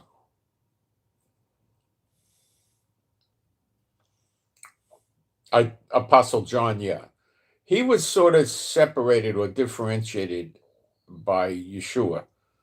He was calling him John the Beloved because Yeshua knew John was his brother, but John at the time didn't know it. I believe he knows it now, but he didn't know it. So it says in the English, it says, there be some standing here that shall not taste of death until they see the kingdom of God. It doesn't really say that. It says there shall be some one, and there's one standing here that shall not taste of death till they see the kingdom of God. And that is Apostle John. And he's probably going to be running around here and see New Jerusalem come down, and he may go into New Jerusalem where there is no death and go to the rapture where in a blink of an eye he dies and gets a converted body and goes up to heaven. I don't know. We're not given a lot of details. But the two witnesses died before that. Okay. Now, when the two witnesses die, they go up to heaven after 3.5 days, right? And that, too, is a restitution of all things because they're supposed to be up in heaven. Okay? When they go up into heaven, I believe that opens the door for Yeshua to come down. And it's sort of something kind of maybe like, when Yeshua goes up, the Holy Spirit comes down. Something sort of kind of like that, okay? Although it's not spelled out like that in the scriptures, I think it's sort of like that. I said, I think. I don't have a direct scripture proof. I said, I think. And it looks that way by the circumstances. So in Malachi 3, we see Elijah there, and it says, who could stand when he appears? So he gets rid of the crap in Israel. In Zechariah 13, verse 8 and 9, we read of the crap getting gotten rid of. These are your S-spots and your lousy people. I'll read for you. Zechariah 13, 8 and 9. Now, the lousy, stinking rabbis tell you that this applies to the world, not Israel. Yeah, go blow your horn. It's not true. That ain't the truth. Okay, Zechariah 13:8. And it shall come to pass in all the land, call Haaretz, land of Israel, saith Jehovah, 2 parts therein shall be cut off and die, but the third shall be left therein, and I will bring the third part through the fire. And the fire is hot and it hurts, and you guys know it because you're going through the fire, even though you're not in Israel. And will, because you are Israel, but you're not in Israel. Okay, you can be Israel, the country of Israel, and if you're a believer, you are, but you're not in the physical land of Israel yet, right? It's easy to understand. I will bring the third part through the fire and will refine them as silver is refined, and will try them as gold is tried. They shall call on my name, and I will hear them. I will say, it is my people, and they shall say, the Lord is my God. Isn't that like what Yeshua said when he was gathering them together? Like the mother hen? Let's go back to that, right? Let's go back to that if I could find it. Hold on, I'll get there.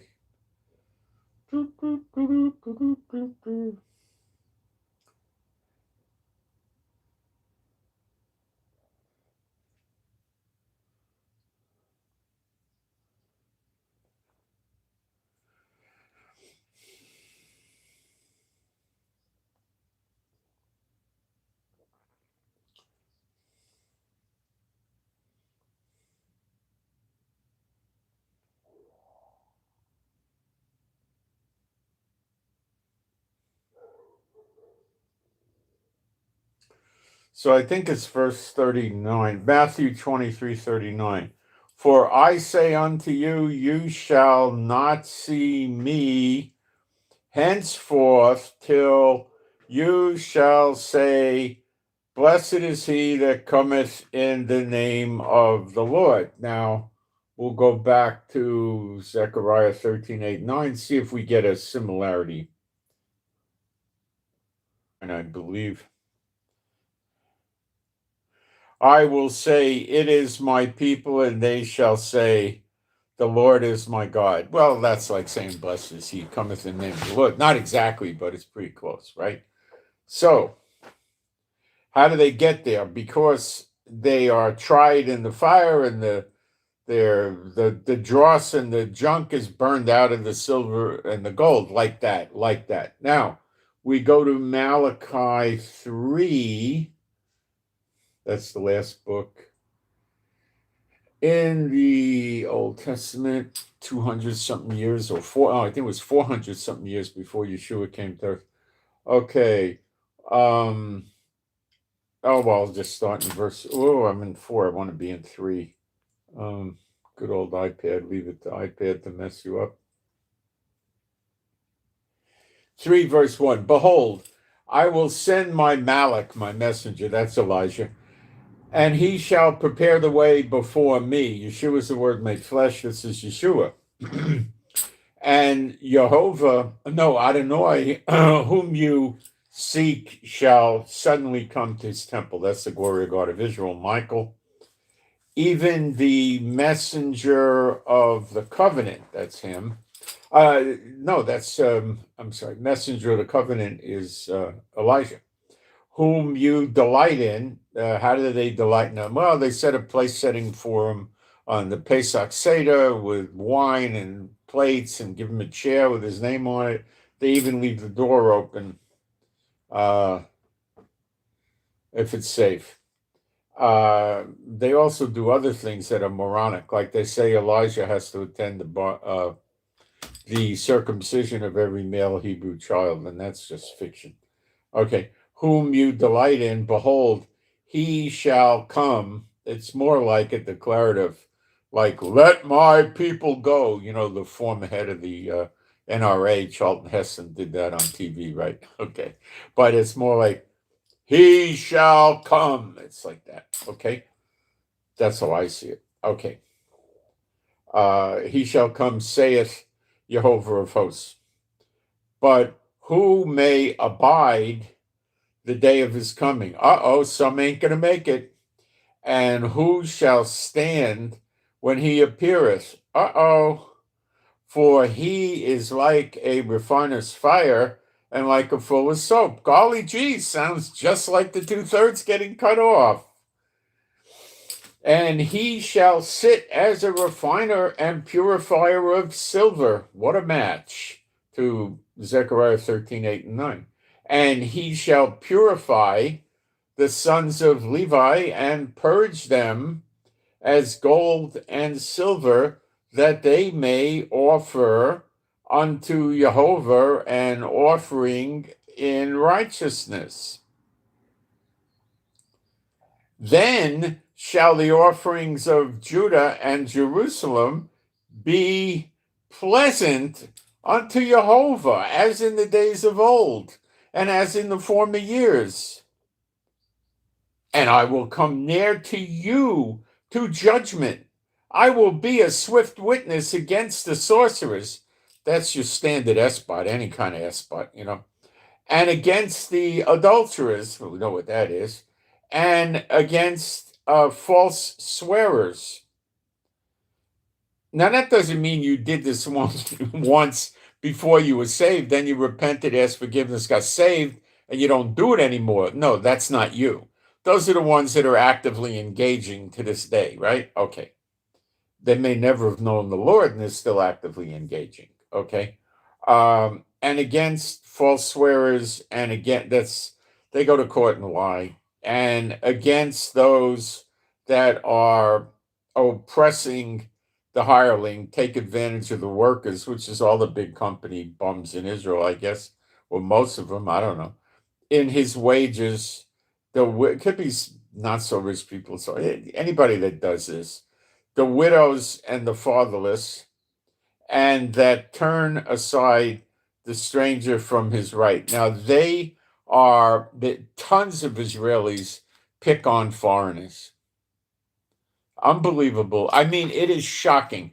When I first came here in the 90s, that I ever said, no, I didn't see this at all. I don't remember seeing it. They were helpful, friendly. Who do I think did this? Netanyahu built this in the people.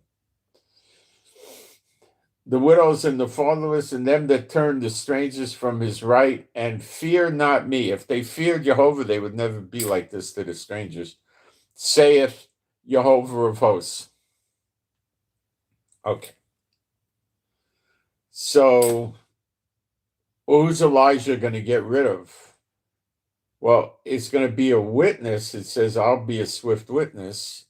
So you need 2 or 3 witnesses. So we've got Yeshua, we got Elijah, and we got Enoch. So Yeshua will testify against them. But I get the impression that Elijah might be the one killing him. Yeshua says he's going to be a witness. He doesn't say he's going to kill him. And I believe Elijah is going to burn them up. And I'll show you the scriptures.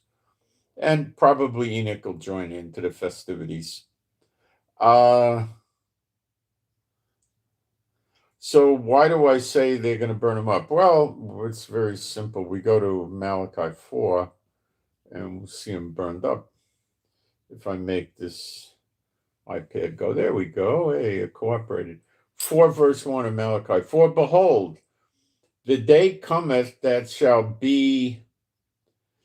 burn as an oven. And all the proud, that's the Satan bot, yea, and all that do wickedly, Satan bots, and mean, evil, rotten people, shall be stubble.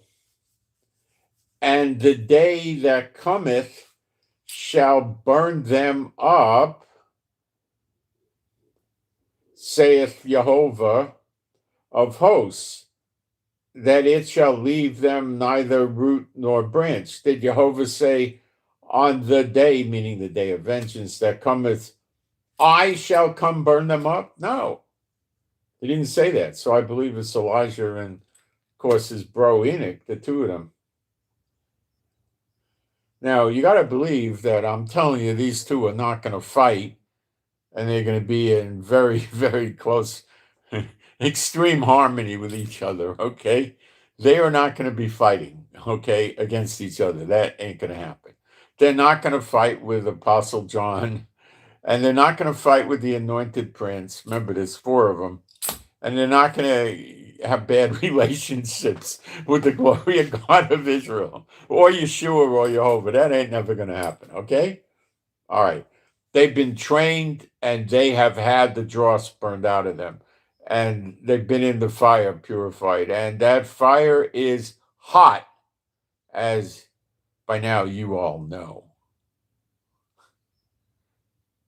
Have you figured out you're having the dross burned out of you yet? Did you figure that out yet? What the heck do you think's going on? It's kind of very late in it, so I think you're pretty much, at the end of that. But I know you've had horrible physical problems, family problems, money problems, problems with neighbors, with employers, with coworkers, with random people, with the supermarket, with the post office, with the gas station, all over the place you've had problems. But here you are, marching on, getting ready to go to war big time. And you will, and you'll be here, and you'll have the chance, and you will go to war, and you will fight in the spirit. And will you win? 101%. You always win when you fight in the spirit. Okay.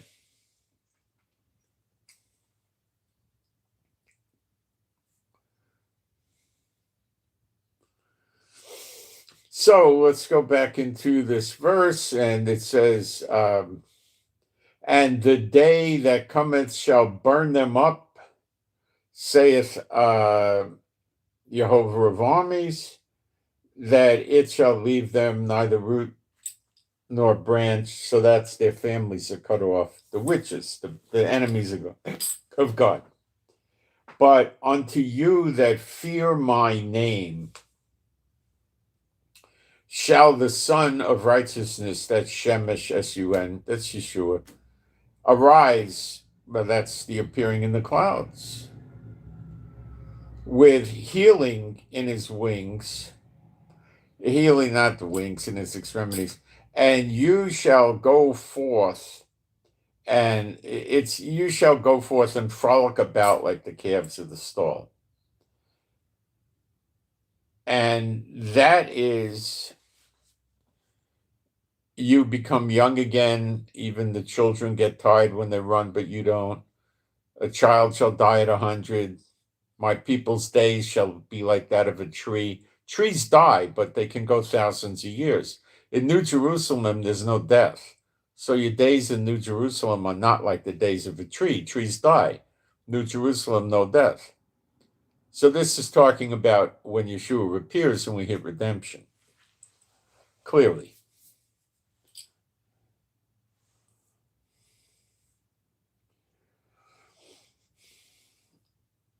And you shall tread down the wicked, for they shall be ashes under the soles of your feet in the day, that's the day of vengeance, that I shall do this, saith Jehovah of hosts. He does everything. Okay, but I do believe that the burning up comes from the two witnesses. Now, I might be wrong, but I really don't think so. Because who shall stand when they appear and all of that? They're going to bother them. They're going to harass them. They'll tell the people, oh, this is Enoch is the beast and Elijah's the false prophet. Or, some junk like that,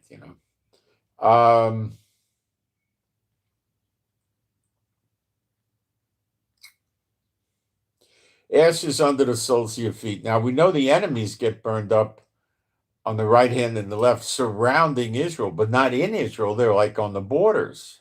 They're not really in Israel. A siege is not an invasion from Zechariah 12. So the ones that are ashes under the feet, well, these people are in Israel, so they're ashes under the feet in Israel. So those are your Satan bots and your mean, rotten people. They're burned up. And that's a part of restitution of all things, because how are they going to build the country up when you got these jackasses running around saying, "Oh, I'm a believer," and then they try to hurt everybody? You can't operate with people like that. What happens with the covetous? Well, I don't think you'll see them. What happened to Ananias and Sapphira? They were covetous and liars too. But, I don't think the covetous are going to make it, because that's the root of all evil. Now, all the covetous got excuses and self-rationalization why their covetous is correct. Over many years doing this, I think it's been more than 13 years, I've had lots of people befriend me, okay, and fall away, or they just go away. They never really, a lot of them fall away. Like they're on fire, they're into demon tossing, they're into the scriptures, and they go maybe 3 to 4 or 5 months or something, and then I never hear from them again. Why? They fell away. They're on fire, then they get hit with some resistance from Satan, and they won't pay the price of having any resistance. They're not being asked to spill blood. Just give up friends or family or something like that, something minor, and they won't do it, and they fall away. That happens. Okay. But then you also get Satan bots that know they're serving Satan, and they come try to get me. What they want to do is generally drag me in, and then false teachings come. They want to get me dragged in. A lot of them will tell me, "Oh, the Lord told me, that we're going to be friends and we're going to minister together." What's the correct response for something like that? I'll ask the Lord, and if it's true, I'll let you know. You could say, "Well, the Lord hasn't showed me anything. That's unusual." But out of courtesy, I will ask the Lord, and I'll let you know if I get a positive on that. Okay? Usually the Lord would prepare the way, and you would know somebody's coming, or you'd have a feeling that's going to work with you. And, that's not, I don't get that, So a lot of people try to snare me in.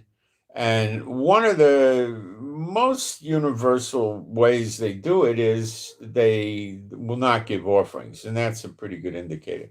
But on the other side, I've had them give lots of money, lots, over the many years. And then they try to snare me in, because the idea is to get you into the money, and they want you to sell the Lord out for money.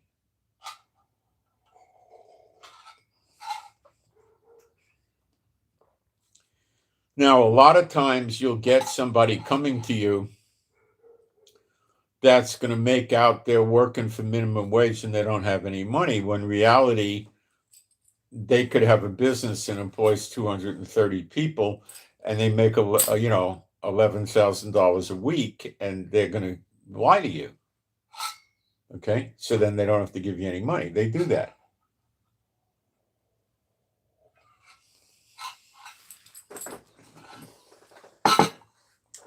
Some will come at you with flattery. Some will come at you for mercy.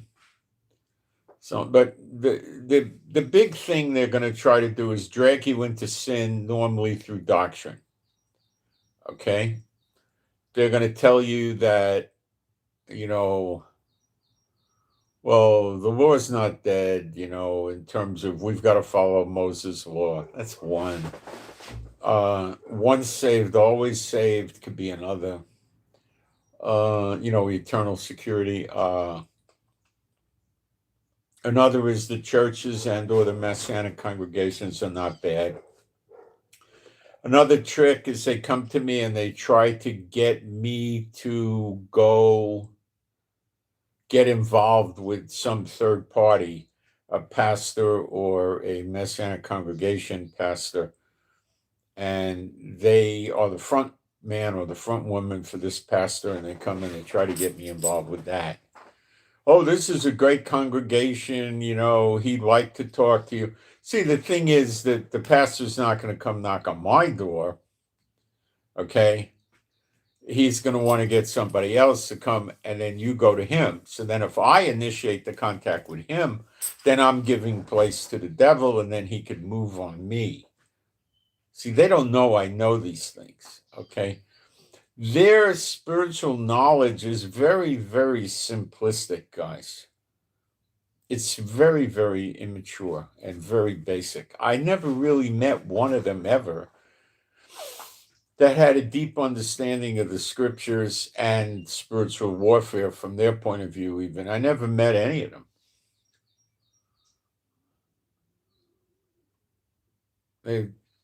And the unclean spirits aren't much better either. I mean, they don't know much. I never really anymore come in contact with any that'll try to wrestle scriptures with me. They fall apart immediately. They don't make it. They can't. They don't have scriptures. There are no scriptures to support their positions in a lot of cases, So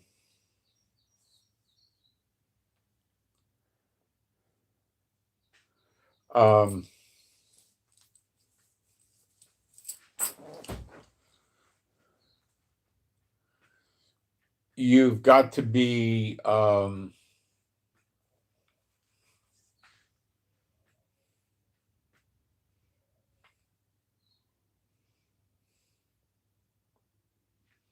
you've got to be on your toes with them. They're always trying to get you. See, Satan has so many of them.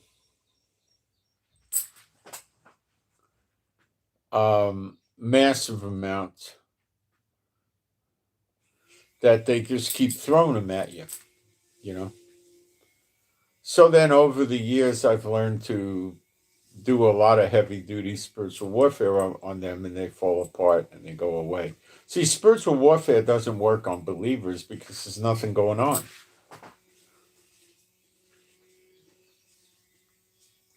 So what are they going to do?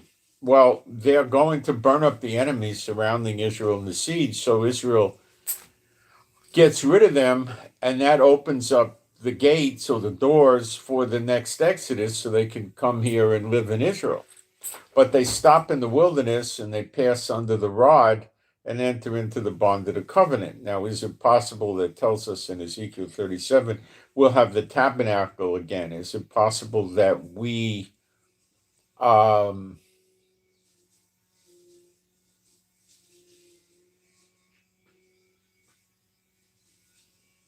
have that tabernacle and it's portable and we bring it into the wilderness and the two witnesses are there like Moses and Aaron were with the glory of God of Israel?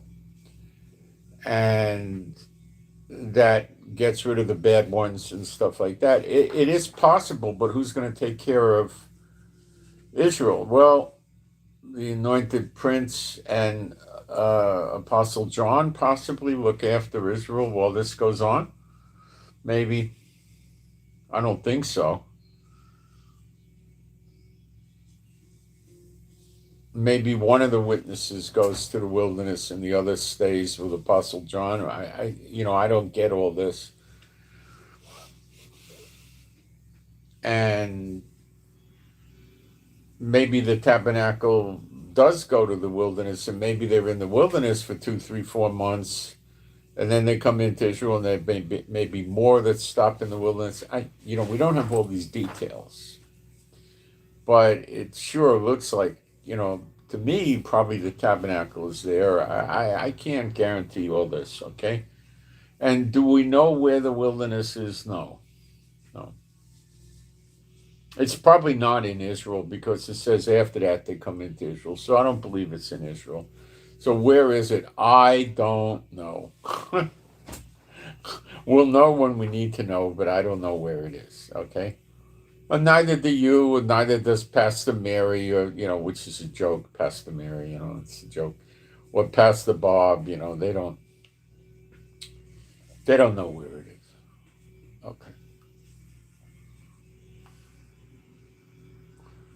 The story about it being in Jerusalem underneath where Yeshua was crucified and his blood dripped down on there by that guy who's now dead. It's just a lie. He was selling books and DVDs and making merchandise out of people. Second Maccabees 2, chapter 2 explains that Jeremiah hid the tabernacle with the ark and the altar of incense in a cave in Mount Nebo until the time the Lord shows Israel mercy.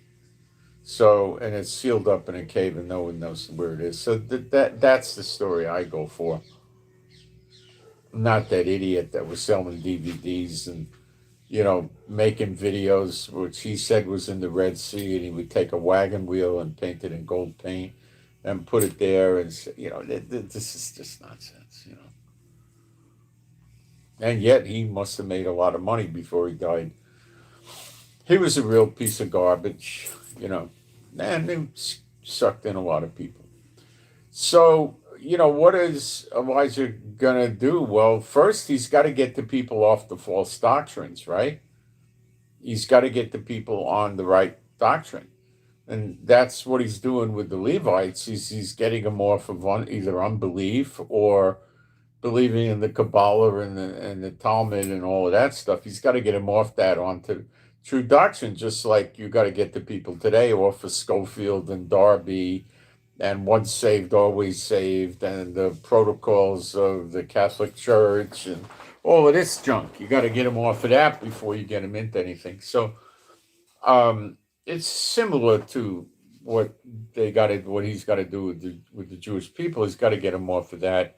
Then he's got to teach them how to live their life correctly, so they can't be corrupt Levites and making the offerings to the Lord. They can't be hypocrites and adulterers and wife beaters and opium smokers and and be doing sacrifices to the Lord. That's not going to work.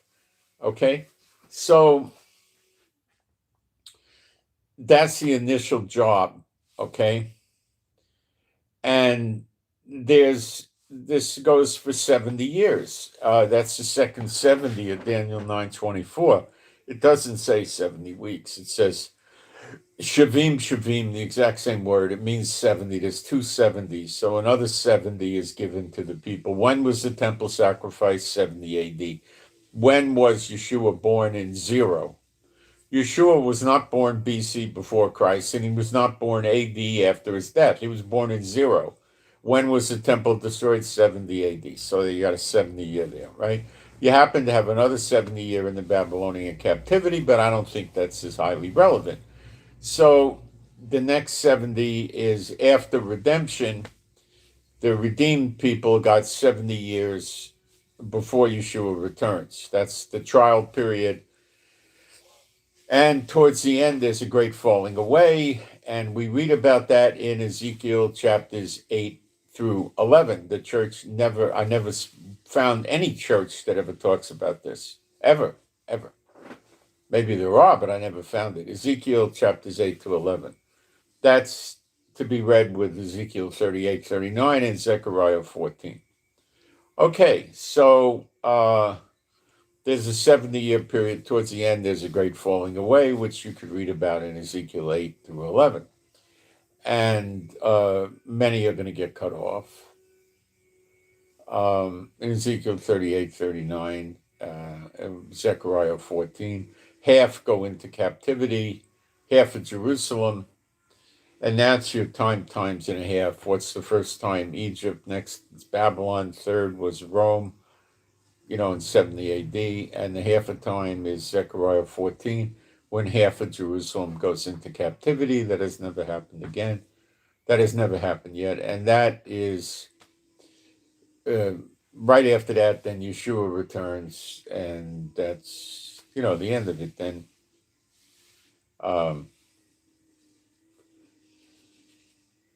he throws the beast and the false prophet, and they go in the lake of fire, and then we have the 1,000-year rest. That's our real rest. Although I do believe we're going to have some rest probably in the early stages of redemption. But remember, redemption's going to be a busy time because we got to rebuild Israel. We got to greet all the new people and be with them, and businesses will start up, and it'll be pretty busy. But I don't think we'll be fighting wars, and we'll have rest at the same time, and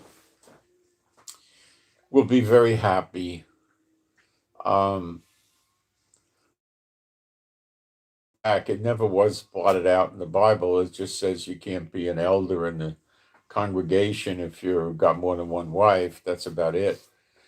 Um, that would be probably applicable to a deacon, an elder, maybe a pastor, but it wouldn't be applicable to Apostle John or the two witnesses, because they don't hold that rank. Remember, well, anyway, a lot of people are going to do that. There's going to be a lot of widows, and they're going to go to the people and say, we'll buy our own food and clothes, just let us have your name, which means marry. And that's one way be fruitful and multiply is going to work a lot quicker, is the men are going to have more than one wife. Now, how many wives are they going to have? I don't know.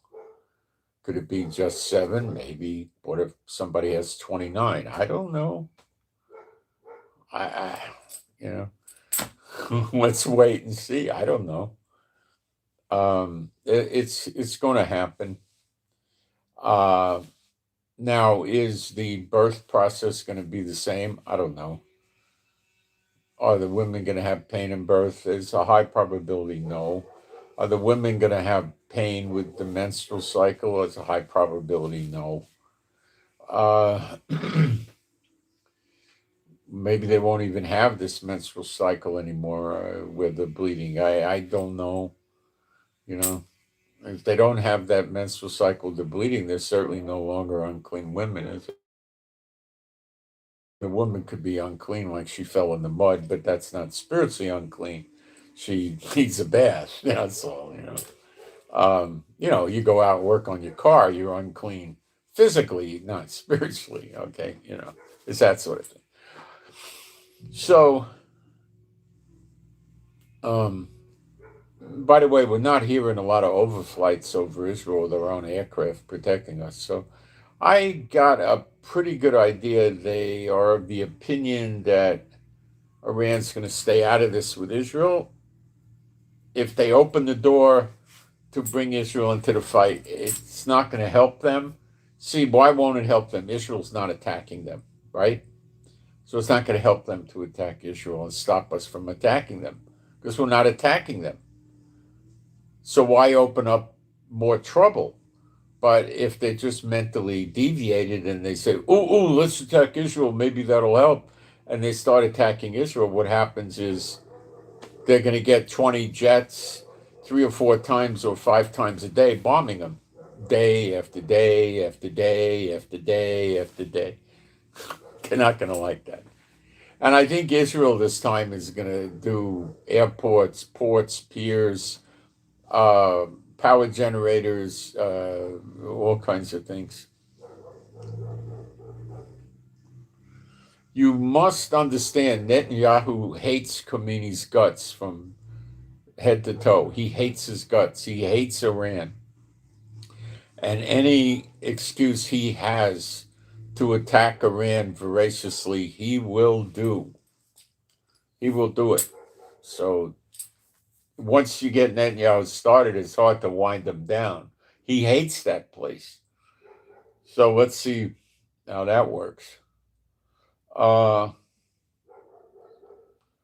So one of the first things is get the yoke off the neck, get rid of the enemies, get the land clear so we can establish the land. Now we're going to be fighting and taking the land back.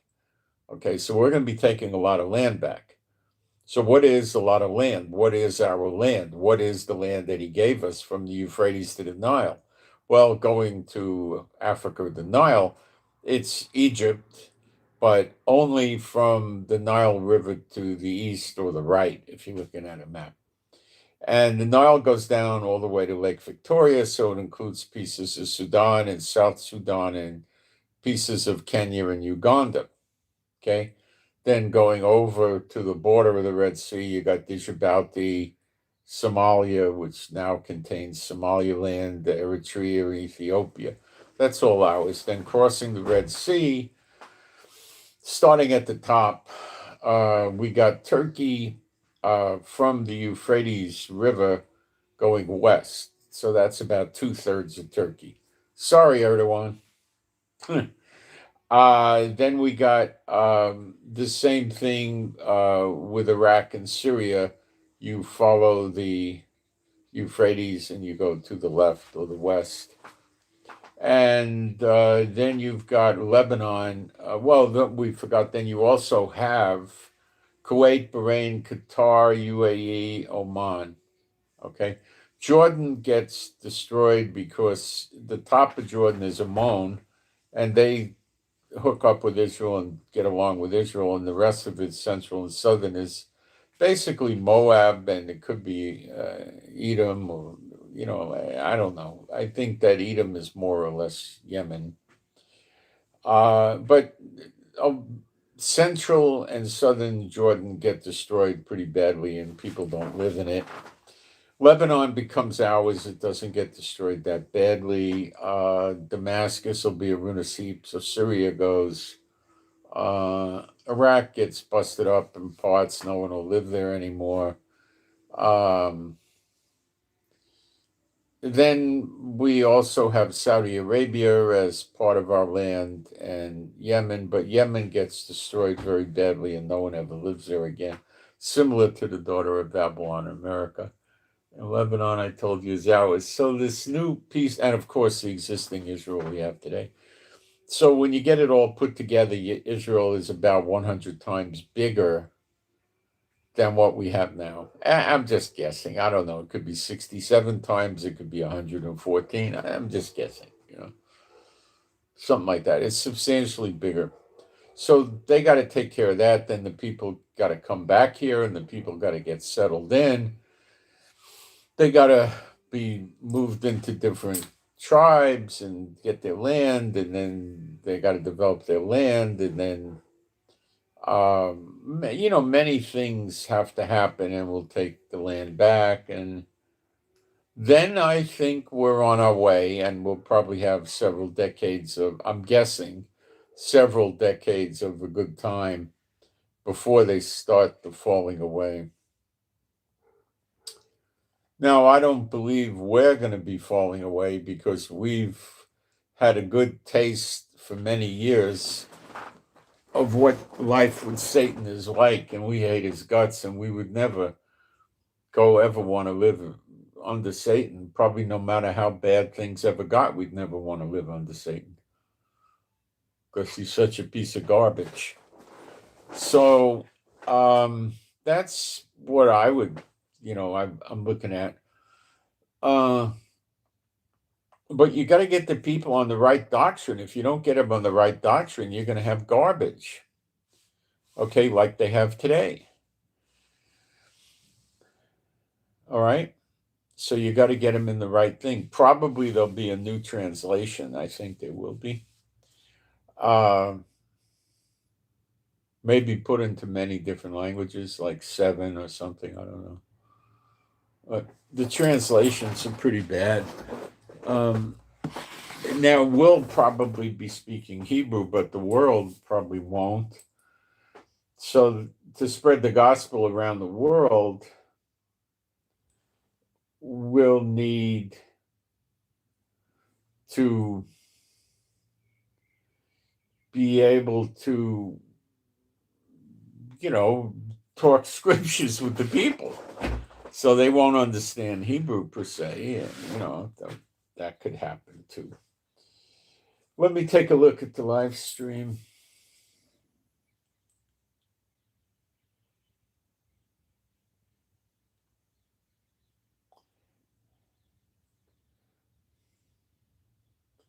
All right. Let's see if we're getting any questions.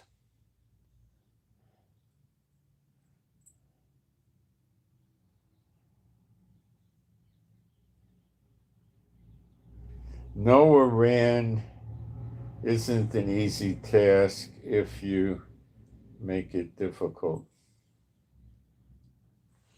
Well, let's go to John Lennon. Imagine there's no Iran. It's easy if you try. That's a joke.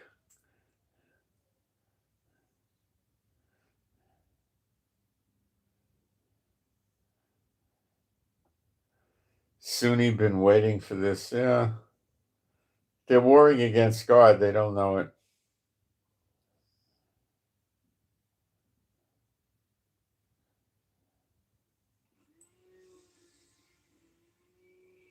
Yeah, Iran's going to go disappear for a while.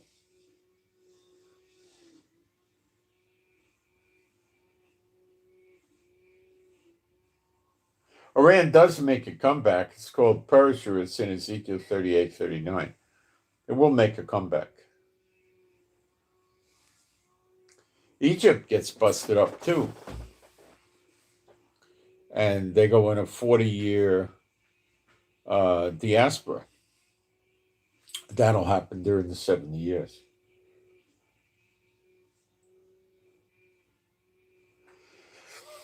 Let's see. They fall away, stop, walk with.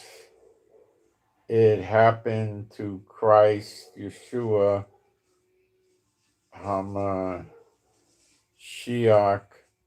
written in John 6:66.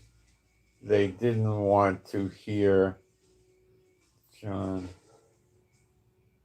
I'll have to look at what he's talking about. He's saying John 6:66. Let's see what that says.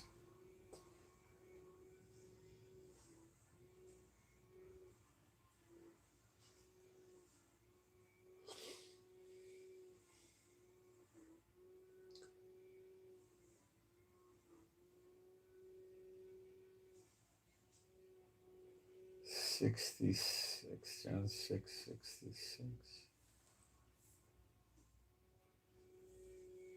He that eateth my flesh and drinketh. No, that's 56. Sorry. 66.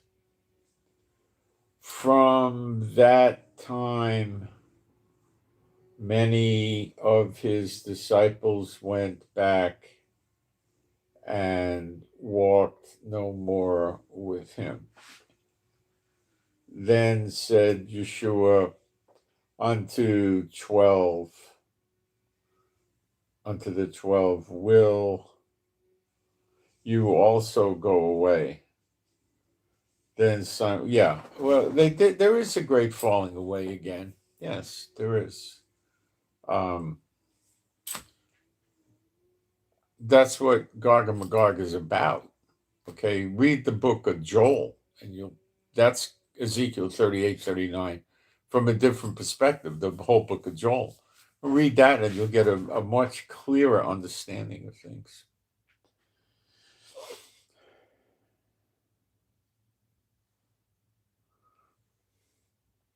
Will there always be a great falling away? And, I would say until we get into New Jerusalem, probably they'll be falling away.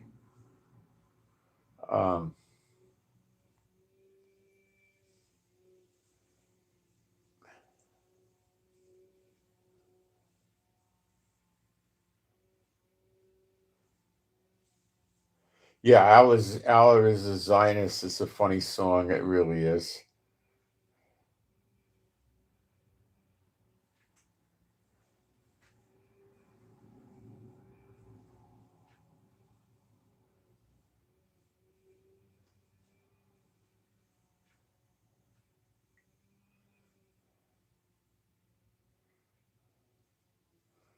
No, Iran's not that easy. It's not that hard. What Iran is trying to do is hurt whoever hurts them as much as they can, but they're very deficient because they don't have the ability to reach out and get everybody with their missiles. So what they try to do is fortify themselves like missile fortresses, missile cities, and continue to launch missiles from underground and try to sustain the bombs and the missiles and the attacks, that kind of thing. The attack on Iran is inevitably going to be the first strikes are going to be to get rid of their radar. Always. That's 101, war 101. You got to get rid of the radar and then get rid of the missile defense systems. Without the radar, their air defense systems are pretty bad. They're not worth much of anything. I mean, they could shoot guns with a metal sight if they see the plane, boom, boom, boom, boom, boom, like World War II, but it's a joke. It's not going to do anything. So that's what goes on, and it could start any day now, but what we're picking up in Israel is the weekend. We're not sure why. We heard the bad weather interrupted some flights over here. I'm not sure I believe that, but that's what we heard. So Elijah is eventually going to get the people to walk right with the Lord, and then there'll be some that fall away. And then they'll have a different role, the two witnesses, when that starts to happen. But they'll be the judges of Israel, which is depicted in Isaiah 1. They'll be, running the wars to get the land back, and then they'll be ruling Israel. They'll be taking the job of running Israel. The anointed prince is going to be more or less like the high priest. He's from the line of David, and he'll be doing offerings in the temple. I don't think he's going to be that involved politically. I could be wrong. Maybe he will. He might be. I don't know. We've got a lot to learn, and we've got a lot to happen as it goes on. But with the judges of Israel and an anointed prince, we never had this before. So the judges generally run Israel, and the anointed prince here, based on Ezekiel chapter 45, is going to be involved with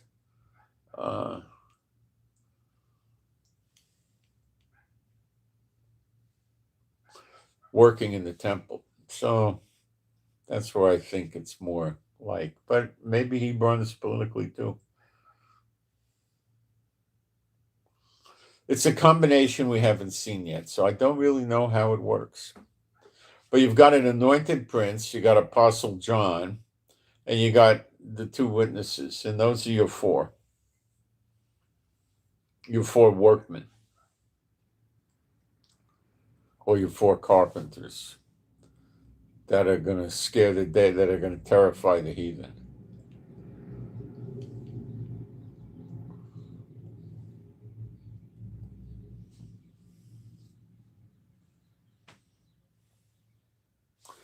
Could the two witnesses go up against an army of 3 million? Yeah. Would they win? Yeah.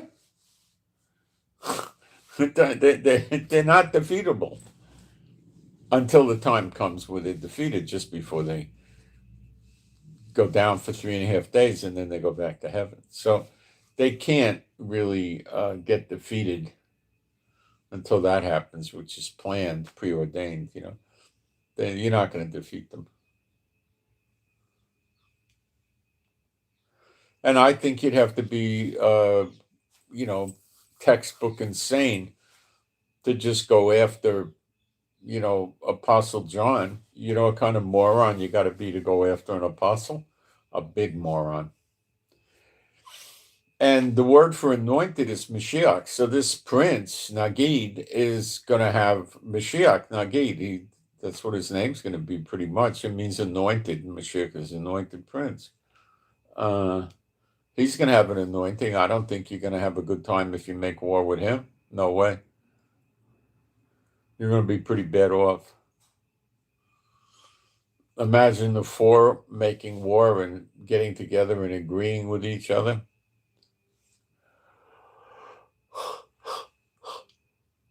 It might not be any much different than just four regular believers doing it and making and agreeing with each other. It might be the same thing.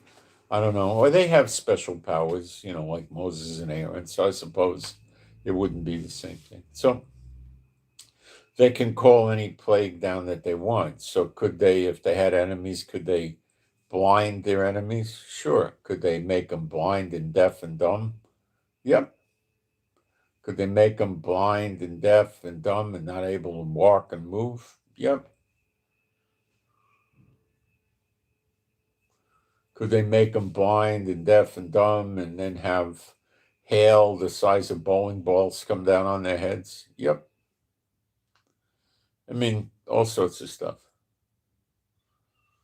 Could they call, lions and bears down on them? Yep.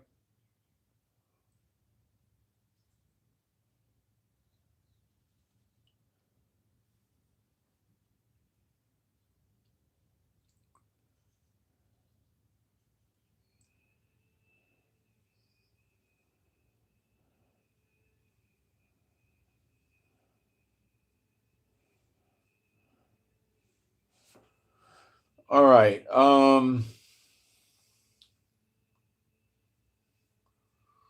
So part of this, getting the dross out, a big part is getting the true doctrine, the true Bible into the people and having them apply it to their lives so they don't fall into snares or traps or sin.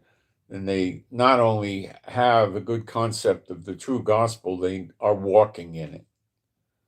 That is pretty much burning the dross out of the people. That's pretty much what it is. If you know what the true gospel is and you're walking with the true gospel with the Lord, what are you burning out of the people anymore? What is there to burn out of them, or use full of soap to get out of them? Not much of anything. See the point? Y'all been done, had the dross burned out of you. You don't know it, maybe. Now you do. So, let me get a prayer. Do I have any prayer requests? I don't think so.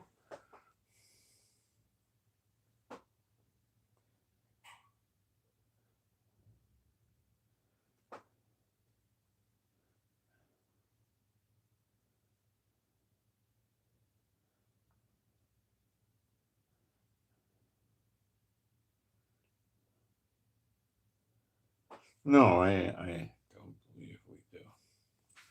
Okay. All right. My Heavenly Father, B'Shem Yeshua HaMashiach, I pray for me and my wife and all the true believers. I pray for our peace, safety, protection, and joy.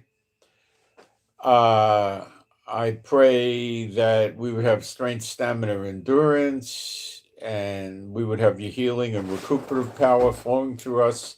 We wouldn't get sick or hurt, and we'd keep healing in all the areas and ways we need healing. And I pray that for us and our animals and pets, we'd be safe and secure and happy, healthy, and whole. And we would have the true gospel, and we would walk in the true gospel. And you would help get rid of any false doctrines or bad doctrines that we might still have, that you would get that out of us. Burn it out, or full of soap type, get it out. However you got to get it out, get it out. And I pray that we understand the Bible and the prophecies better. And I pray that we have no accidents, no tickets, no breakdowns, no getting stopped, stuck, or stranded with any cars or vehicles or transportation systems. I pray we don't get discriminated against by any entities in any way, shape, or form, or picked on. And I pray that we don't get robbed, ripped off, mugged, beaten, or assaulted, or frauded or swindled. And I pray that all our packages would get delivered. And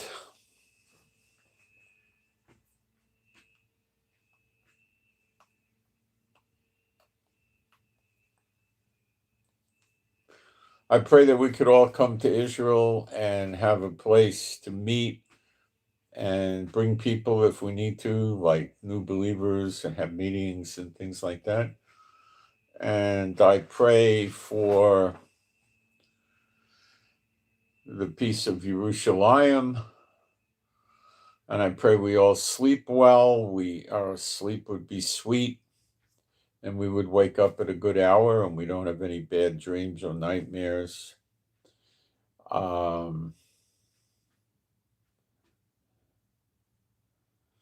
I pray that if we need jobs, employment, we get it. If we have a business and we need customers or clients, we get that.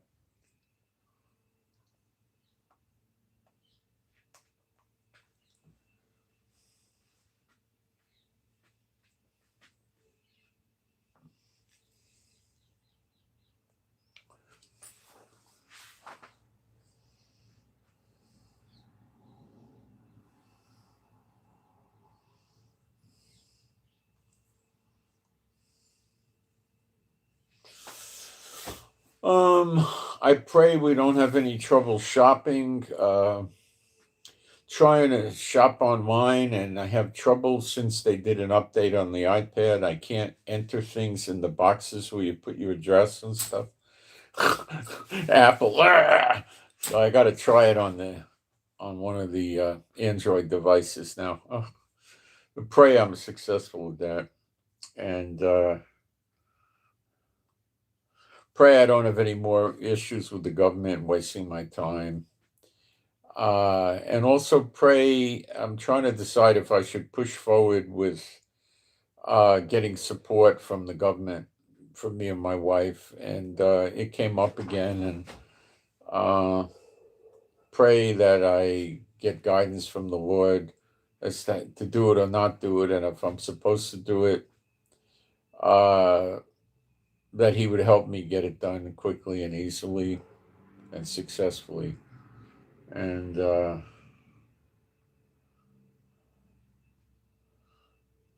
I pray we all be joyful and have a lot of faith. And I pray this to you, my Heavenly Father, B'Shem Yeshua HaMashiach, and you can agree with this if you're a believer. See, if I do this thing with the government, I'll get this. The thought is we would get perhaps 10 or 12 hours of time, people coming in and cleaning the house and helping us cook. And, my wife it's hard for her to cook post-stroke. And my vision isn't so good, so I have trouble like reading labels, and I could manage, but it's a little difficult. And my wife always says I make a mess and I don't see it. She's right, I think. So I don't know. So we would be eligible for that, I think. But who are you going to get? I mean, am I going to get a Satan bot? I doubt it. Satan bots don't usually like that work. Have to lock stuff up so we don't find out the hard way people want to rob us of anything we got, like take iPads or phones or stuff like that. We got to be careful. What else?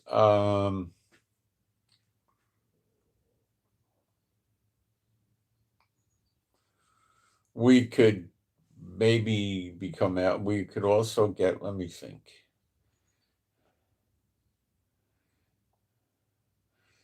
They supposedly will help shopping, so my wife could drive the helper to the store, and they'll help drag the packages in and stuff like that. Now she has to get it to the car, and then she brings it home, and then I take it out of the car and bring it in the house. So we'd have more help with that.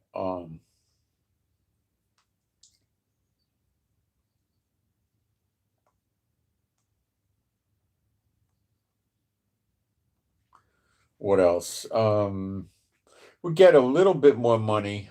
We wouldn't have to pay for the person to clean the house now, so that would be a boost, and we get a little bit money from them. Uh, not a tremendous amount, but the offerings are so bad it might make a difference.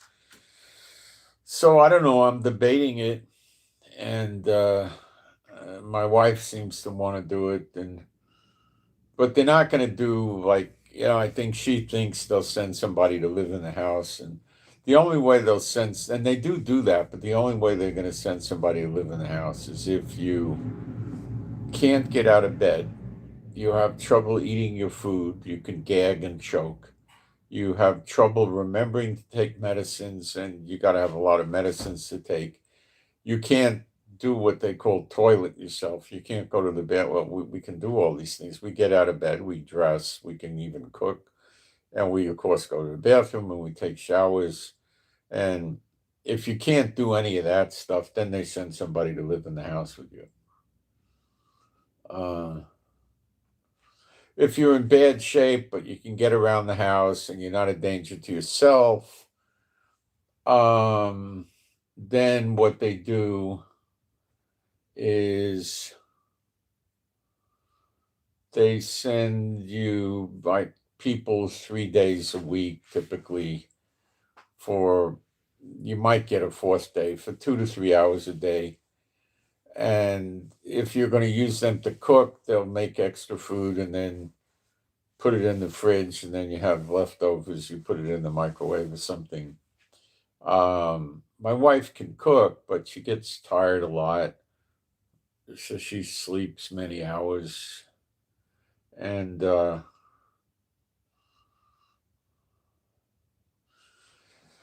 so we're looking into it. Again, I did the research, and everybody says the same thing. You're definitely going to get help from them. I don't know nobody knows exactly what the extent of it's going to be, but it's for sure going to be help. So I don't know what to do. I mean, we're going out and doing charity now, so I don't know.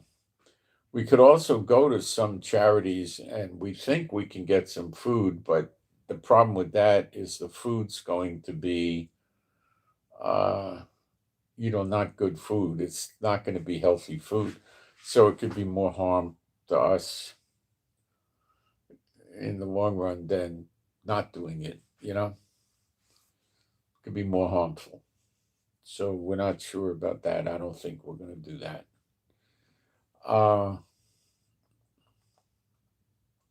You're going to get cheap meat, cheap bread, it's not going to be very helpful.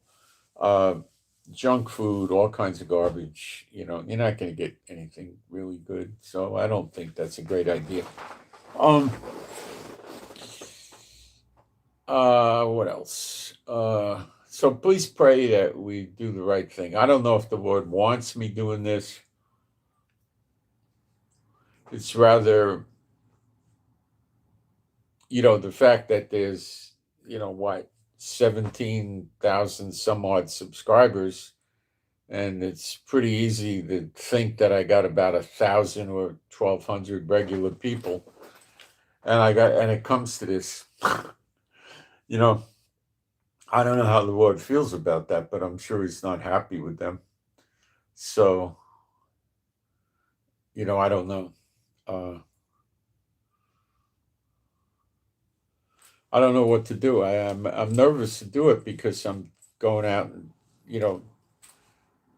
kind of like begging, and I work every day at this hard, and the Lord, knows what the needs are, and we run really short every month. You know, I had an electric razor that wasn't doing good, and I had to wait about 3 months. I just got it. Well, I had to wait. I could have done it before, but I just bought a new one. The one I had was a few years old, and it wasn't really cutting anymore. You got to go. And my experience is if you replace the blades, it was 1/3 the price of replacing the razor. And I didn't seem to think it was a great investment to replace the cutter at the price of 1/3 of a new razor. It didn't make a lot of sense to me. So, uh, yeah. So that's what we're looking at. And you could also get this volunteer.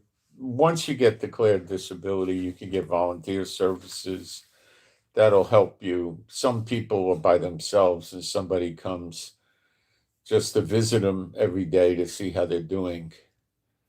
Other places, they come and try to help them. Oh, you need to go to the store. Come, I have a car. I'll drive you to the store. This sort of thing. So we don't really need much of that. But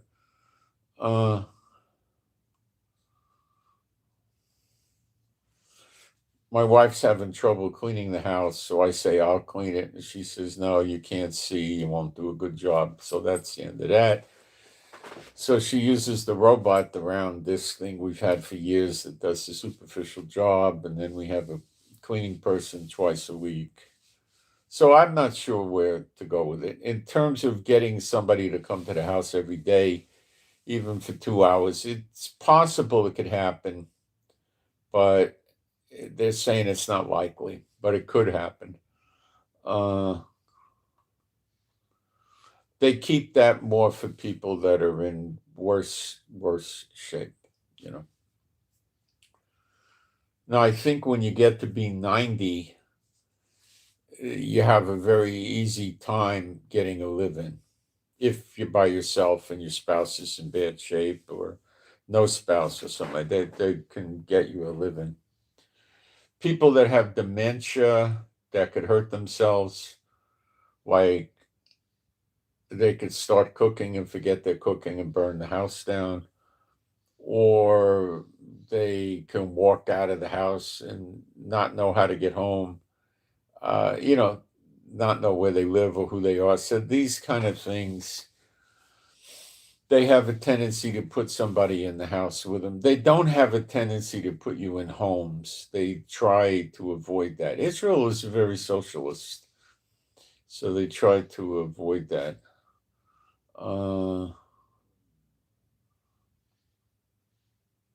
So I'm thinking about what to do with this. I don't know. I don't want to get the Lord mad at me. People are saying, oh, that's your right. You have a right to do this. You could do, I don't know.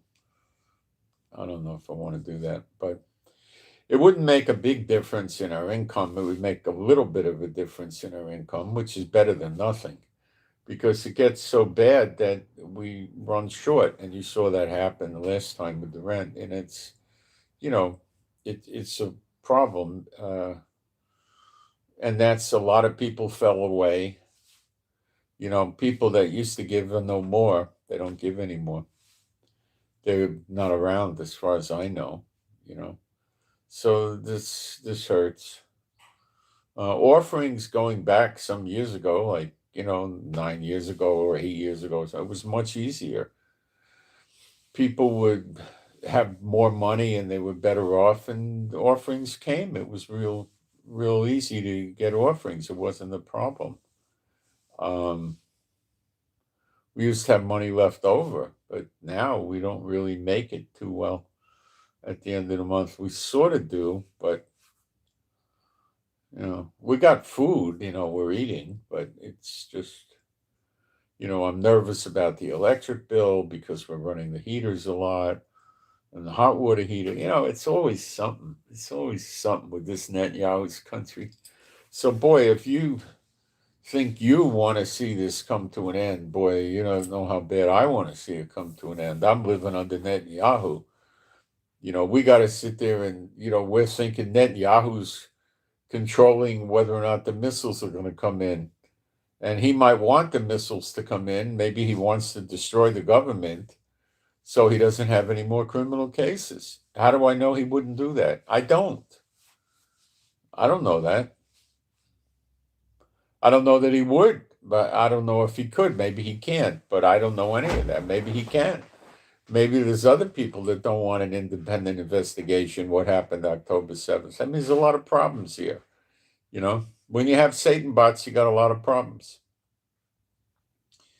So we got a lot of problems here. So anyway, that's what I got. I appreciate your prayers. And I send my shalom to all those who love Yeshua HaMashiach. And I'm out. Thanks, guys.